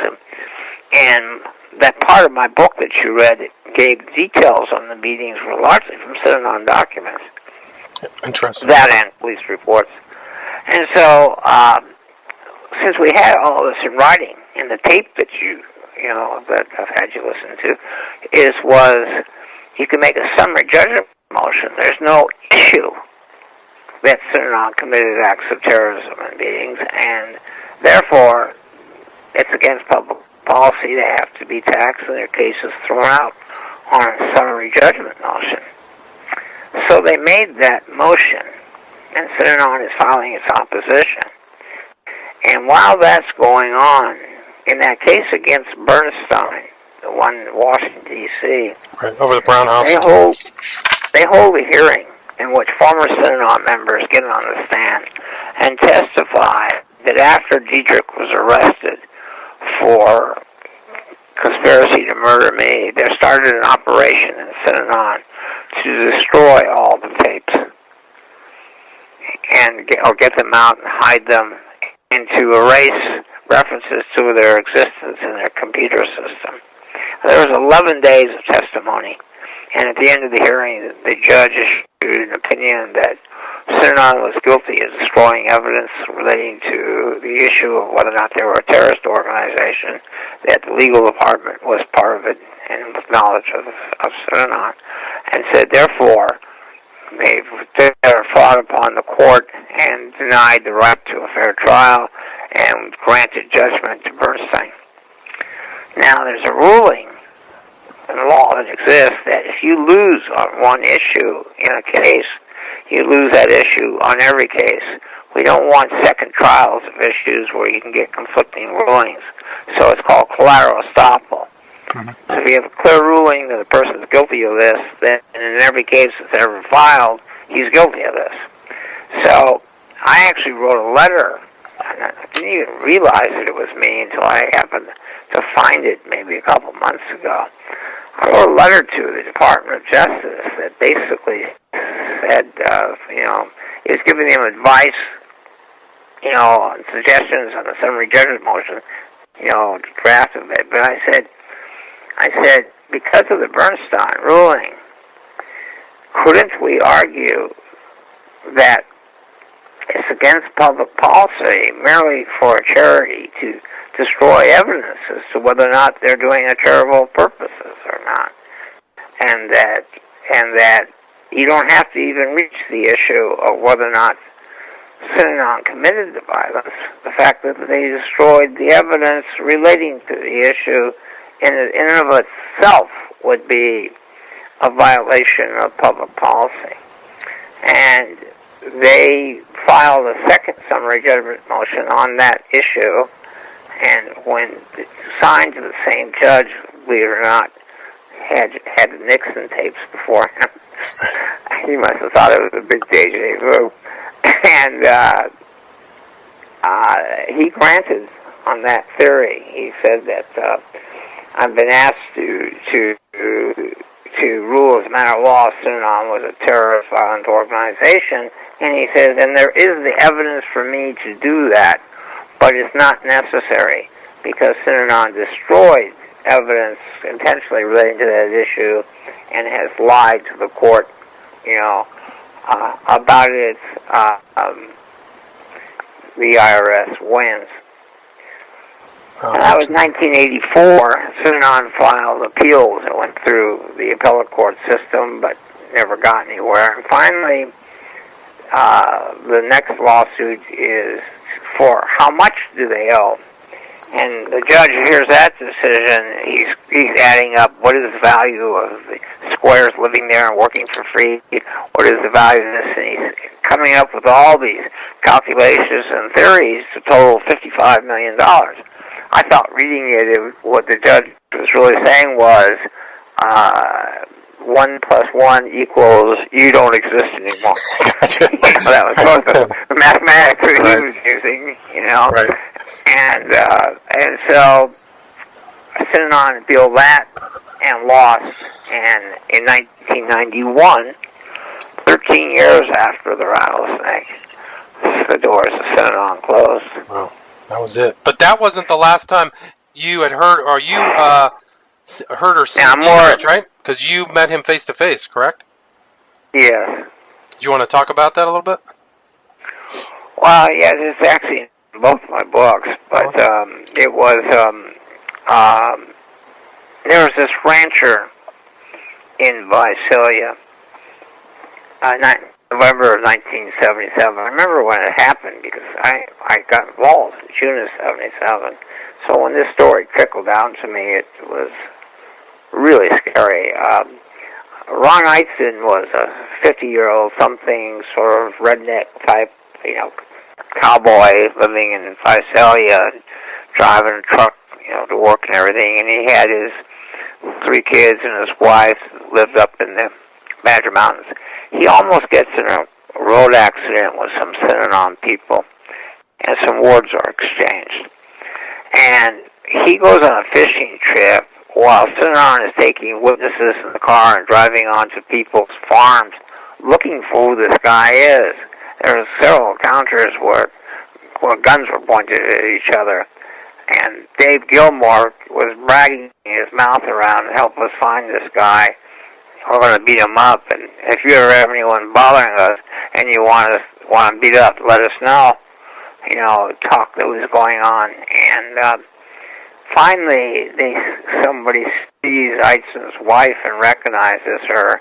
And there's a big chase scene. And she makes it back to her place and calls the sheriff. And when Eitzen comes back, he calls and gets Doug Robeson on the phone and says, what's going on? And he said, we have a lot of people in here angry and mad. And I says, I'll call you back. And he calls him back, and it was tape recorded. And in the tape recording, Robeson says, that, we'll forget it if you apologize. And he says, I didn't do anything wrong. I'm not going to apologize. And he says, well, I warned you. I'm not going to argue with you. That was your warning, And at 12 midnight that night, they came to the ranch, and they held his family at gunpoint. His son Jeffrey, I think, was 15. His oldest son took away his rifle, and Eisen finally surrendered his because they had guns pointing at his family. And then they ordered the family back in the house, and then about 4 of them with rifle butts began stomping on Eisen and said, we're going to kill you.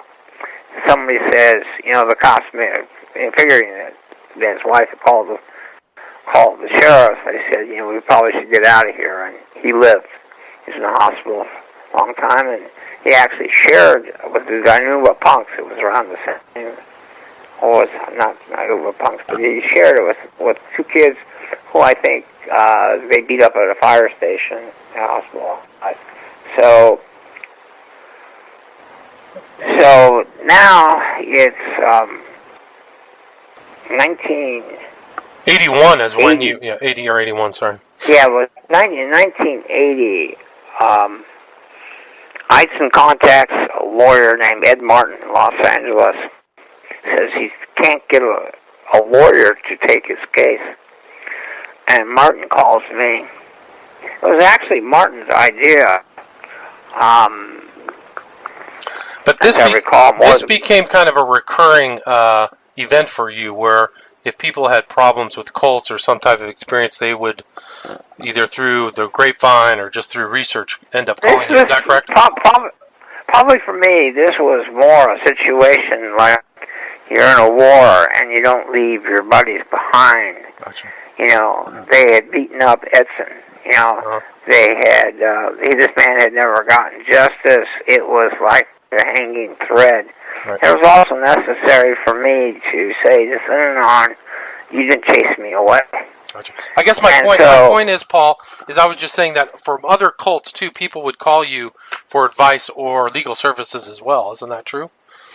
Not just Synanon. Yes. Okay, gotcha. Yes. In fact, the Center for Healing Therapy had sort of popped up around 1980, and I sort of put someone else on the case just to finish Edson. But the point that I want to tell you is that the statute of limitations back then was 1 year. This happened in November 77, and now we're in 1980.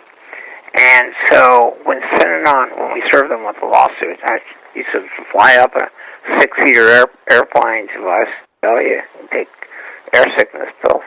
The one is that what we argued is that the exception to the statute of limitations is if you do something to prevent the person from being able to file the suit. So what we claimed is that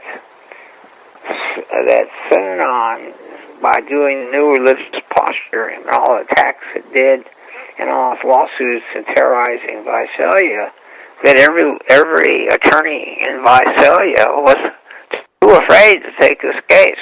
And particularly when they tried to kill me, there wasn't any way a lawyer was going to take his case.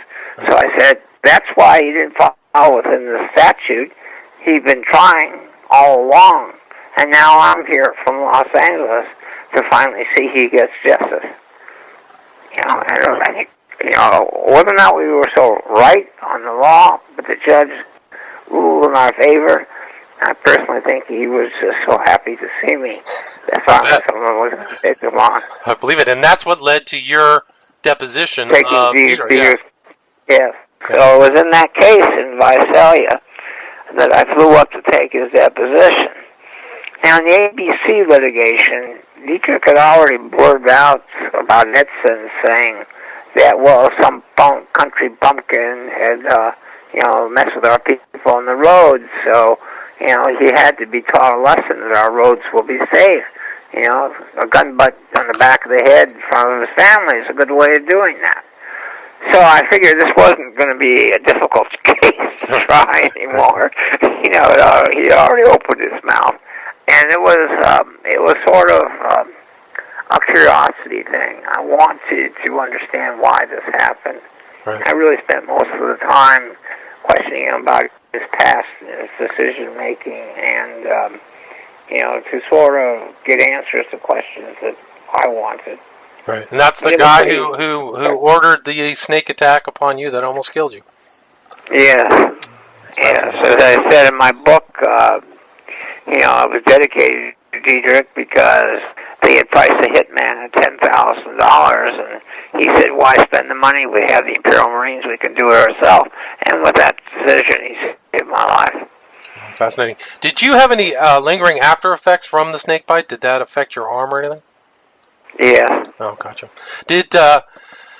So that was your time pretty much with Synanon. That pretty much ended it. Your contact and litigation with Synanon was that final Edson case there from Visalia. Is that correct?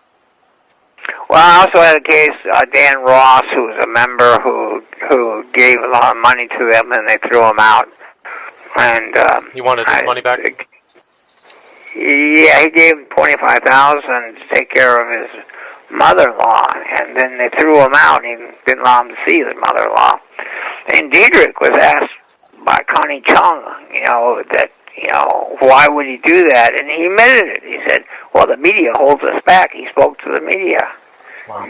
And so, that, too, was a pretty easy open. So they also threw him out of the game because he wouldn't donate his last money, and they picked him up by the ear, and that game was tape recorded, so we had the tape of that.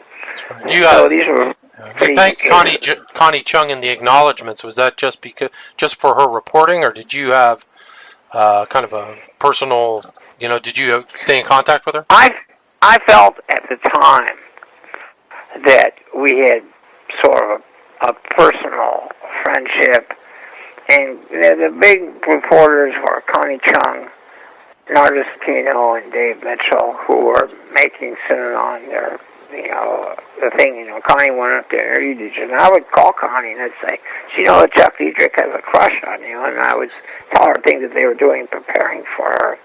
And of course, I think I kind of liked that I could be at a party somewhere, and I'd say, watch this, and I'd, take a phone and dial, CBS, and I'd say, newsroom, please, and I said, Connie Chung, it's Paul Morantz.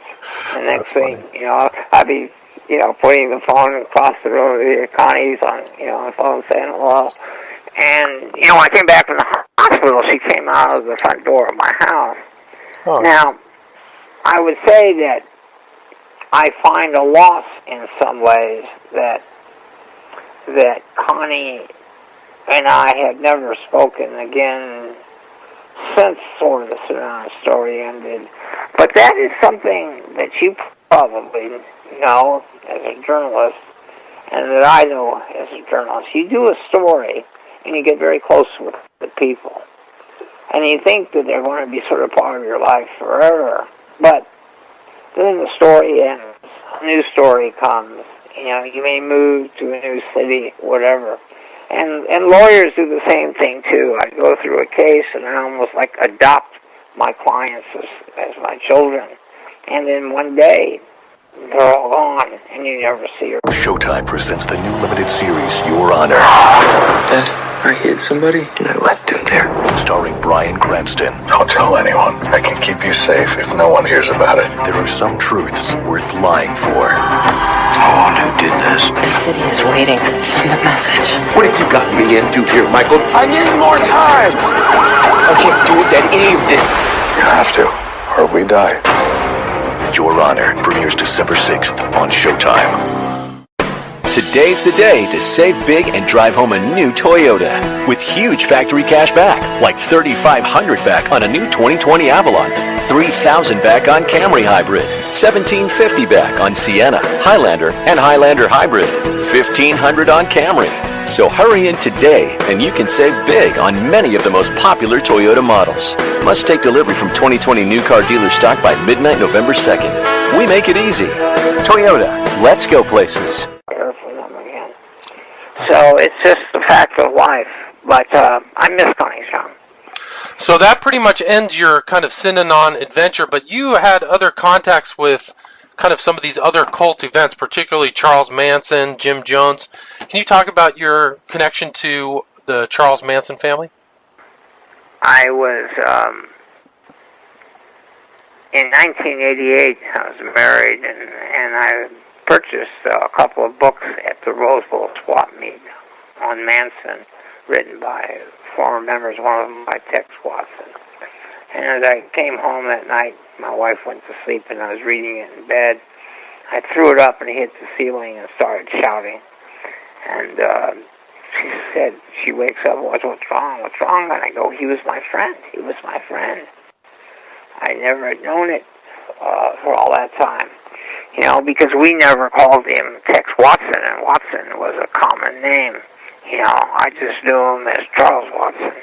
Gotcha. And we worked side by side when I was 22 years old, a summer job before I went to law school, selling women's hairpieces.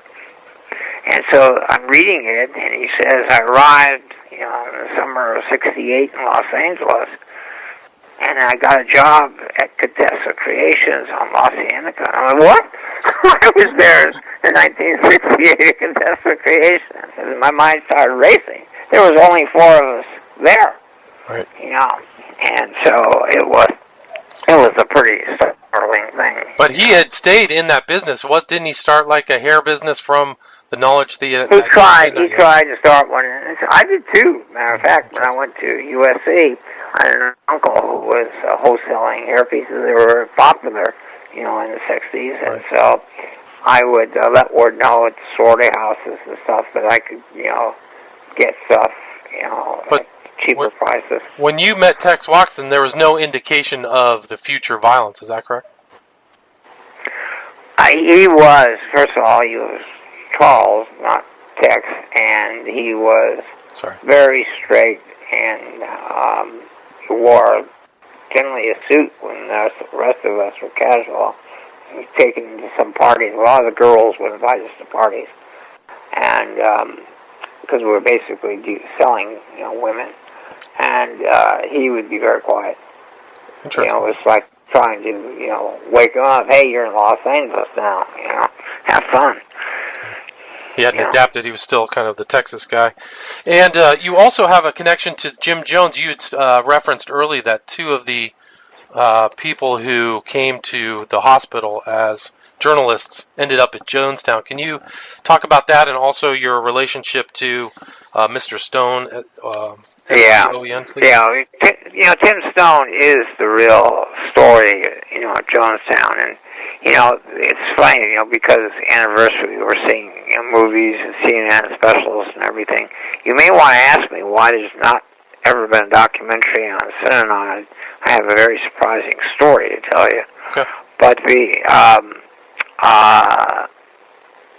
Stone, you know, was a very liberal, you know, '60s type guy that, you know, based upon that liberalism and the counter, you know, the revolution of the '60s, was attracted to Jim Jones, you know, wanting to help the poor, and becomes Jim Jones's lawyer. But slowly, as he learns things and learns things and learns things, he leaves and then tries to warn people.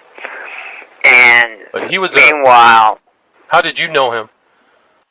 Well, Tim heard about me, and he called, and in talking to him, it was like Synanon and Jonestown were the reverse sides of a mirror. You know, it was they were the same thing and doing the same things by the same methods, and so we were, you know, in a lot of dialogue about that, and also, you know, started sharing, you know, strategy ideas. And when I was in the hospital with the rattlesnake, Stone left a message that he would fly to L.A. to, you know, help with my office while I was recovering, which was, I thought, pretty nice of him. If I had full use of both my arms, I might have gone to Jonestown. Although I like to think if I had been there, it wouldn't have happened. You know, they were smart enough. See, Stone had a custody order for his child that, just like Synanon, Jones made kids his property. So he couldn't get his kid out. And because he had an order for custody is one of the reasons, maybe the reason, that Jim Jones went to Guyana, so that we couldn't enforce the order. Gotcha. You know, no, it wouldn't have a United States, you know, order, and he was unsuccessful to get the Guyana government to do anything. So he came down on the plane with the senator, and but he stayed at the airport smart enough to know that in itself could trigger if Jones knew he was there. But on the other hand, if he had been there, it might not have happened. Just as I think that if I had been there, it might not have happened, because Ryan made some mistakes. What do you think his mistakes were? What do you think his mistakes were? Well, one was bringing the media in there at all. You know, unfortunately, politicians, you know, want the media to, you know, broadcast and publicize what they're doing so they to push forward their political careers. You know, interesting, a lot of people don't know, but Ryan was pushing a petition to pardon Patty Hearst at the time. And he probably succeeded in getting that done by his own death. But the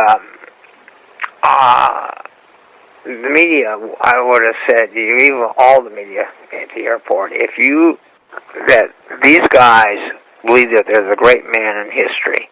Diedrich went crazy over Time magazine when they did the story on Changing Partners. He expected to be Man of the Year, Time Man of the Year. He had people working to nominate him for a Nobel Prize.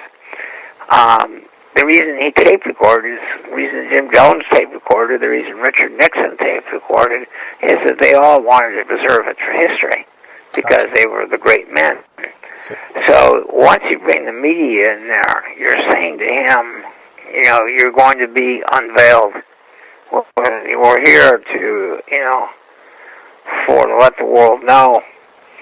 And so that was the first mistake. The second mistake is that when people asked to leave, when they were leaving, is they went to Jones and told him. That was the second mistake. What you would want to do is just tell the people, leave, walk out, you know, just go for walks and we'll go in advance. We'll meet you at the airport or something like that. But once you tell them that people are going to leave, and they're going to leave with the media, they know what the stories are going to be from those people. Right. And that the jig is up. Right. And that's what made Jones panic, yeah. Yeah, that's what made Jones panic. And I knew enough at that time. I mean, the one that I really could have stopped was Waco. I mean, I was pretty angry when Waco happened, because up until that point, if anything happened, the media contacted me, you know, government contacted me, and my opinion was always asked. And Waco was the point where I sort of realized I was sort of forgotten. A new generation of media, you know, new sets of politicians. But God, it's like, if there was anything I could have ever saved, I could have stopped Waco. Yeah, it's too bad. I mean, it's almost like the same type of dynamic. People show up, people panic, then, you know, it goes wrong. If you surround, just like, you know, with Jonestown, you know, once the jig was up, he went down and took everyone with him. Right. And, you know, that's what Hitler did. That's what, you know, Applegate does later. You know, it's all throughout history. Yeah, so with Crash, it was like, hey, you surround them, that's what's going to happen. You know, that's what the SLA did in Los Angeles. They wouldn't come out either. They burned. That's a good point. And then this poor guy, Stone, his son ended up being a victim in Jonestown, correct? And you worked with some of the Jonestown families, right? Yeah, his son died, yes. And then afterwards I represented a few of the families in the bank. Wasn't there a bankruptcy hearing or something? There was a bankruptcy proceeding. I represented the father of one of the photographer who was killed at the airport, and I represented relatives of many of the people who died. And you ran into Melvin Belli. He was a famous San Francisco king of torts. That was quite an experience, because I tell you, I've heard legends about this man, and I was actually going to see him in person. And on the first day we were there, he gets up and he says, "I represent people shot, at the airport, and they should get all the money, because no one gets money for committing suicide." And he says, "If I can't prove that Jonestown killed these people, I'll surrender my bar card." And he put his bar card on the table. I was, and I was next up, Right. So I walked up following, the great Melvin Belli. This is a guy who once convinced a jury that a woman in a bus case that her damages were she became a nymphomaniac from a bus accident. That's right, I remember. Yeah, well, he used to have a pirate flag he would raise after a big settlement. He would raise it in his offices. He had offices. Yeah, he was at that time. I mean, Tom Girardi, I think, has surpassed him. But at that time, he probably made more money than anybody in history in personal injury. So I came up after him and I said, "Well, as far as the suicides, if I can't convince that Jim Jones didn't brainwash these people into suicide, you can have my bar card." And I put my bar card on the table underneath Melvin Belli's. Cool. The interesting thing was that afterwards, I went out, had some drinks with him and stuff, and got to talk to him. And I thought, this was just, so great that, I would, get to do this. But I was so surprised that he was more interested in meeting me. Interesting. That's cool. And I think that I was something so different, because most lawyers, it's all about how much money you can make and what your jury verdicts was. And I wasn't someone. Mine was how many people I could put in jail and how many licenses I could revoke. And so I was sort of a different, breed. Different breed of lawyer, yeah. And that kind of brainwashing theme that you talked about in front of Melvin Belli was a common theme in a lot of your cases, was proving coercion or undue influence, correct? Yeah, and I should say that the big thing was that Dr. Robert J. Lifton wrote this book, The Psychology of Totalism, from studying the prisoner of war in Korea, and I read it. He's a brilliant man, and he's also a writer. He has a far greater sense of language than I do. A lot of people, he was hard to understand, but I understood it. I understood what he was saying, and that totalism, brainwashing, he explained, presented one of the great dangers to mankind. That he even said it creates holy wars. And, of course, Synanon called their thing the Holy War. And, of course, today we deal with ISIS and everything. And it was, if you read his book and everything, or you read my book, you sort of understand it. Well, you definitely cover the second book was Ted Patrick's Let Our Children Go, the kidnapper programmer. And that told me the story of what was going on in the United States currently in the 70s. And when I read Patrick's book, while I did not necessarily agree with his methods, I remember just saying, I'm in. I'm in for the long haul. Well, I mean, your book, Escape, My Lifelong War Against Cults, definitely proves that. You also cover so many other elements of totalism of these groups, such as the Rajneesh, Moonies. You talk about L. Ron Hubbard, and some other groups. You left out Warner Earhart. And Est, right? That's correct. So yes. You definitely. I thought he was the worst and the most dangerous, and had the most long-lasting effect on society. Why do you say that? Well, you had the 60s, which was basically, we're going to make the world right, we're going to undo, racism. We're going to give women's rights, gay rights. We're going to end the Vietnam War. It's peace, love, generation. And Earhart comes along with a self-help group that he's a great salesman and promotion, and that uses the sort of what I call a version of the Synanon trip to break people down, attack them like you heard on that tape. You're an asshole, you're this and that, and you're nothing, and be torn apart, and to begin, just like in Synanon, to be kept up very late so that you dissipate. You lose your ego, so to speak. And of course, if you pay $350, you're halfway there before you go in because you want your money's worth. You don't want to say I didn't get it. Right. And while Scientology or Synanon or Rajneesh or Jonestown have a campsite, and people, it's limited in number. Earhart sought to emphasize the world. And in all the others, I never really cared about their philosophy, so to speak. It was a question of brainwashing and control. But in Est, its philosophy was anti-golden rule, in my opinion. Take from others and take from them first. Right. It was all right to be selfish. It was, you're the controller of your universe, and if you stole from somebody, it was their fault that they let you steal from them.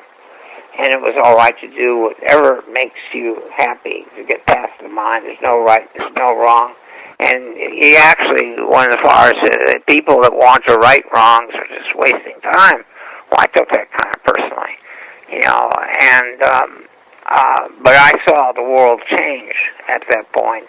S was highly popular, and it was having an effect on, finally by the 70s, or, we changed from hippies to yuppies, and into 80s, greed is good. And to me, it all sort of stems back starts with S. Interesting. But somewhat was, greed's okay. Get what you want, and nothing really matters. Now, it was the perfect thing for Earhart, because here's a guy who abandons his wife and 4 kids at the age of 24 and hops on a plane with another woman, changes his name to Warner Earhart, in a stolen car makes his way out west, and only reunites with his original family when he's become so famous, becoming so famous that he knows he's going to be spotted and recognized, that they'll find him. So he has to go back and then say, well, you can all be rich, come out to Los Angeles, How long did he last for? Is he still in? Didn't he rebrand and become something? S became Landmark Foundation or something, right? Yeah. Yes, after he split to Europe, after the 60 Minutes show and the allegations were made that he was brainwashing, abused his son, and one sister, although I thought it's rather skimpy evidence, accused him of sex with one of her sisters, but I don't think it's functioning as it once did back then. I mean, it was definitely. I remember. Well, I think there was a bigger discovery out of the success of Landmark, and that is that, and followed by another guy, Ed Sieg, a guy who broke away from S and involved his own group, and I, of course, ended up suing that one too, because he was having sex with all the women. And I alleged that it was a form of psychotherapy, so therefore he can't do that. But when you went from S to Landmark, what is sort of said is that, and you sort of see it now, even some more apparent, is that you really don't need to brainwash.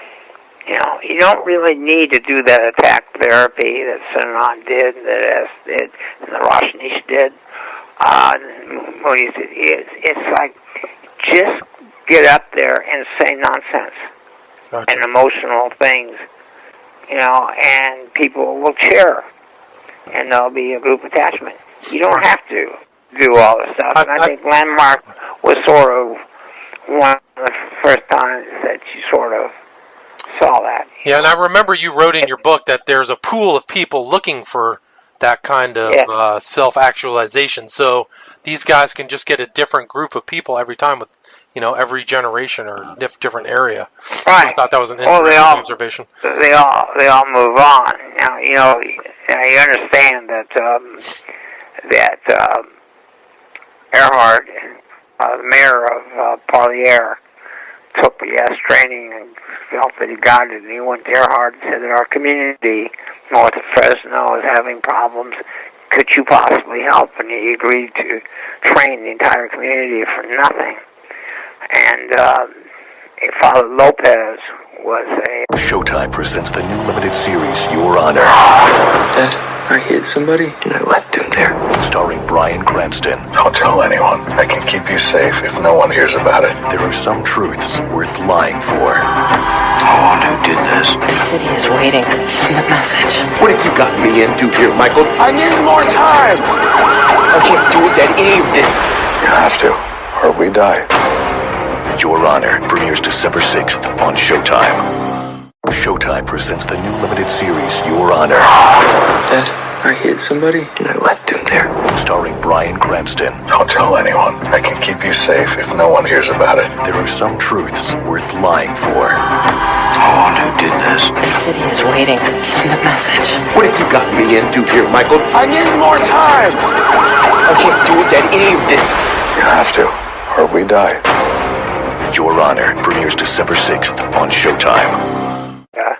Sort of leader of the underground, not sort of liking it because apparently, to make an example, one of them kicked the Bible, and this was a very, Christian community, farm workers, and they called Margaret Singer, who was an expert on brainwashing cults in San Francisco, and she called me and said, "Paul, will you hop a plane to Parlier?" And so I went. This was in June, I think around June of '78, and it was pretty horrible because it was like I could imagine this is what happened in Nazi Germany. They had graduates spread out in the crowd to clap and cheer at the right moments and try to whip everyone else into clapping and cheering. But the people, if they picked Malibu or Beverly Hills or somewhere like that where they're, into the more head trips, they might have been successful. But this was a poor farming community, and they weren't having it. Yeah. Yeah, a lot of them, they spoke Spanish, and they weren't having it. And as the trainer was realizing that the crowd was getting more and more hostile, he said, "Do you understand that we have a contract to do the entire Los Angeles Police Department?" And when I heard that, I realized what my job is done here. It's time to go back to L.A. Right. And Gates was the head of the LAPD at the time, right? Yeah. My old buddy Daryl Gates. It's funny, but after this was all over, there was a time I was with a date at a restaurant, and they were kicking us out, because they were going to do a comic roast. And I asked somebody, "Well, who's the subject?" And they said, "Daryl Gates." And I quickly turned to this guy. I said, "Are you one of the comedians who's going to be roasting you?" He said, "Yeah." And I said, "I'll give you one right now." He said, "Okay." And I said, "What does Nero and Police Chief Gates have in common?" What's that? They both fiddled while their cities burned. That's right. That's perfect. Well said. Yeah. So, I only wish I could have hung around to see his face. And I told him, when it's all over, tell him that Paul Morantz, Well, didn't you at one point get recognition from one of the city attorneys for your work in the Synanon case? I remember reading that in your book. It was they gave you a standing ovation. What was that at? Mike,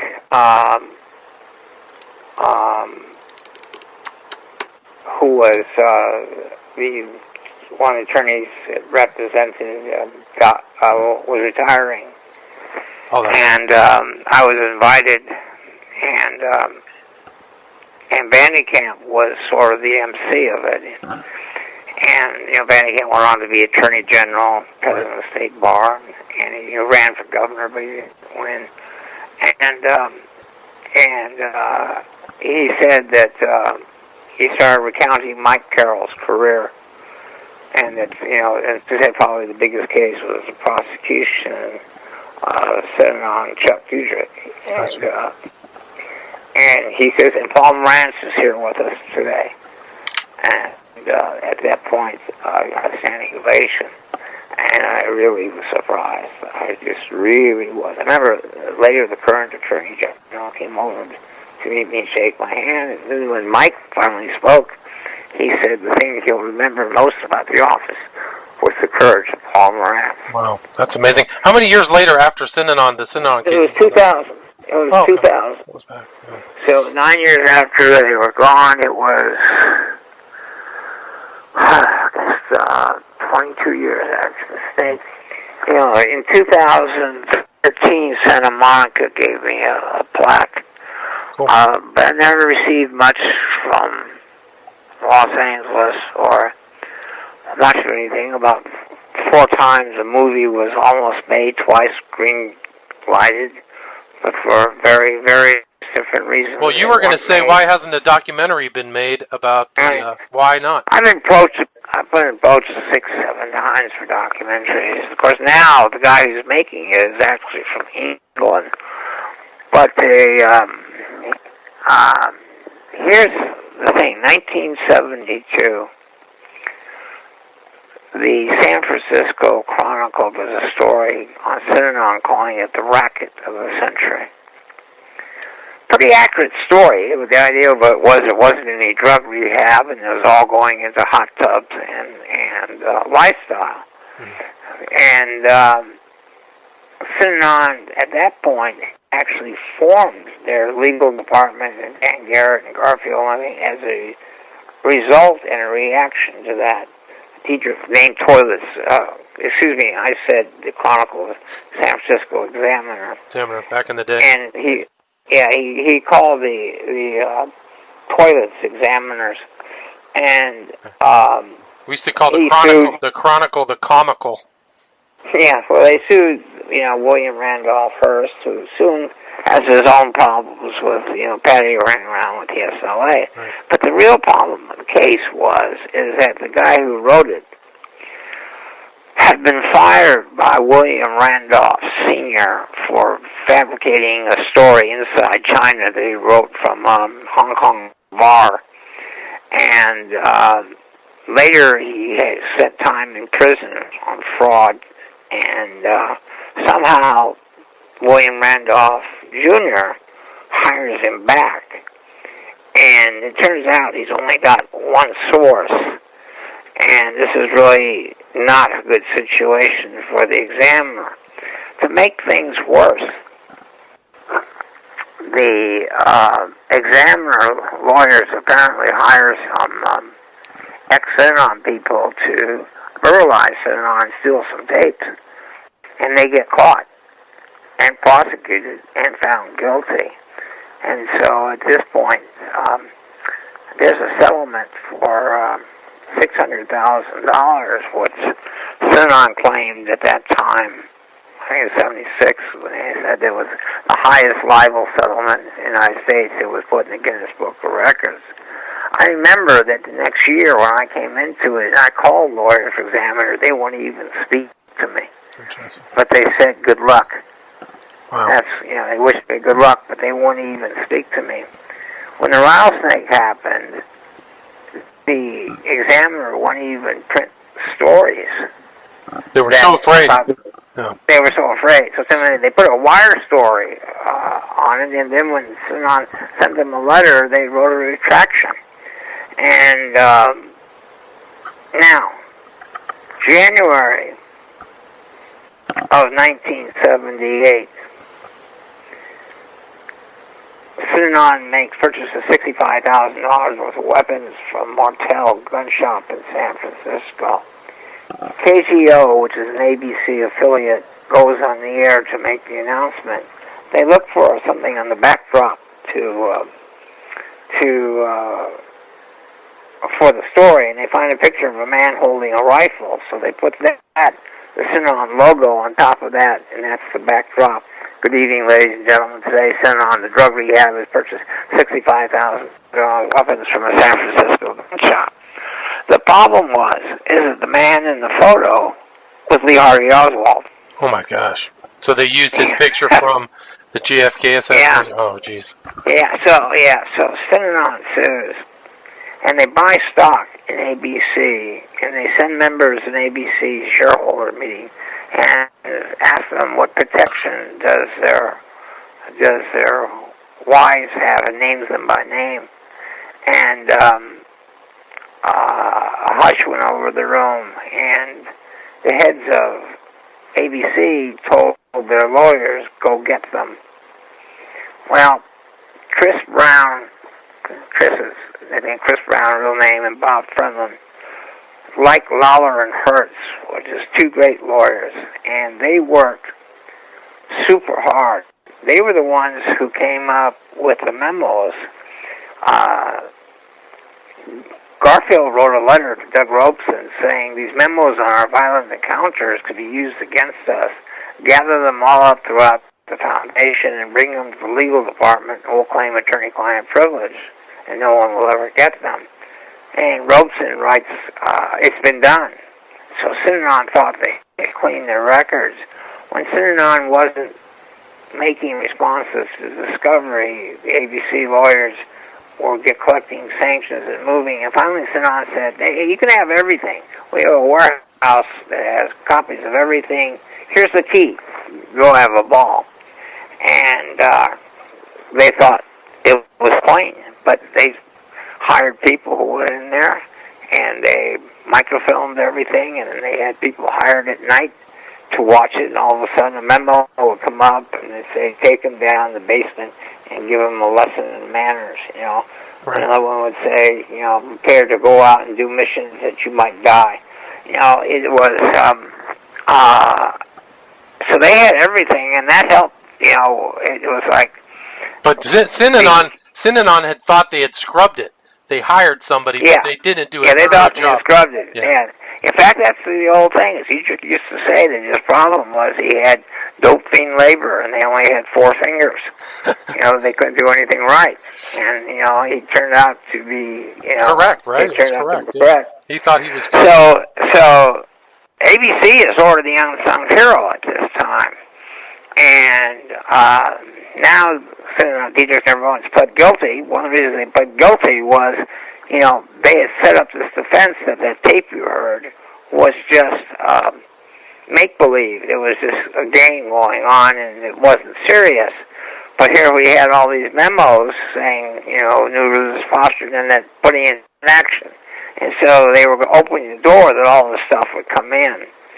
And so Synanon had offered ABC something like $60,000 to let them drop the lawsuit. I used to say the only guy who had a good lawsuit was Lee Harvey Oswald if he was alive. But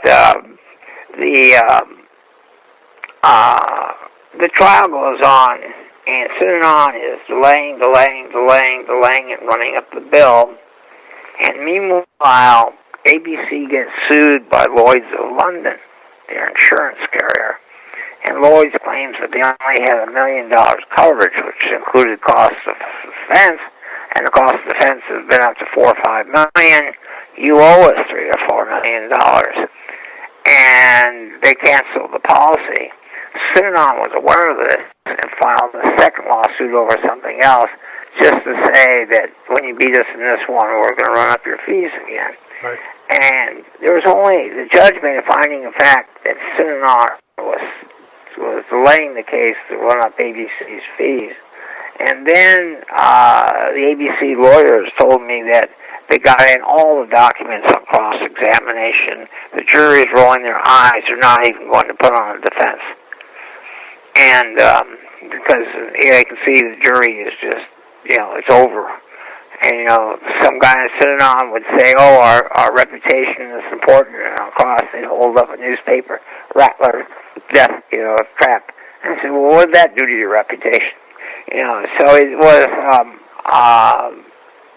a big victory. And then lawyers for ABC from New York came out and went into chambers and agreed to pay Synanon $1,250,000, keep it hush-hush, and all lawsuits were dropped, and no one would ever know about it. It got public only because I broke the news, because I was so incensed. At the time, ABC was making a miniseries on me and Synanon. The screenplay had been finished. Interesting. It was just ready to go into production.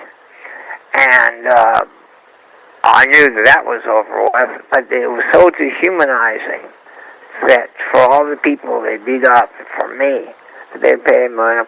Well, the reason that they paid it is that to settle the lawsuits between the insurance carrier and ABC and to pick a policy price for a future policy with greater coverage, they had to liquidate the Synanon problem because they didn't know what type of money figure to put on because of its ability to run up fees and costs in the future cases. Mm-hmm. And so a deal was made where Synanon would disappear, it would get $1.25 million, and the lawyers would reduce their attorney fees that they were claiming on the case, and lawyers were not happy about it. They had to be fired from the case, and the New York firm took it over. And the jury was so upset that they held a barbecue for Bob and Chris and did it annually for 5 years. Interesting. And, so now, what does this mean? Okay, since the time of, when did pay TV come in? Was it 90s, late 80s? It seems right, yeah. It's hard to remember, but I told you now how the ABC thing, got canceled. Right. And then Showtime was going to make a motion picture in 1998. We finished that script. It was greenlighted for 4 years. It kept being delayed. They only filmed in Canada. And then they all went out of the movie-making business. But meanwhile, there's no documentary. There's documentary on every poll. People know about Manson. They know about Jonestown. We've watched Niche. There's been things. They don't know about Synanon. That's not public at all. Now here's the reason. I told you this whole story. Okay. I only discovered this recently myself. I heard that A&E was going to do a 6-part series on different cults in America, starting with Jonestown. I thought, what a great opportunity. And so I was going to make contact with A&E. And I called up their website, and there it was to the right. A&E, which is the History Channel at that time, it was doing all the documentaries, for probably the first 10 years up by TV. They were probably the only station, the A&E stations, that was doing documentaries. Now we have CNN, now we have Netflix, right. And, HBO, doesn't Amazon, all these other people are getting into the game, yeah.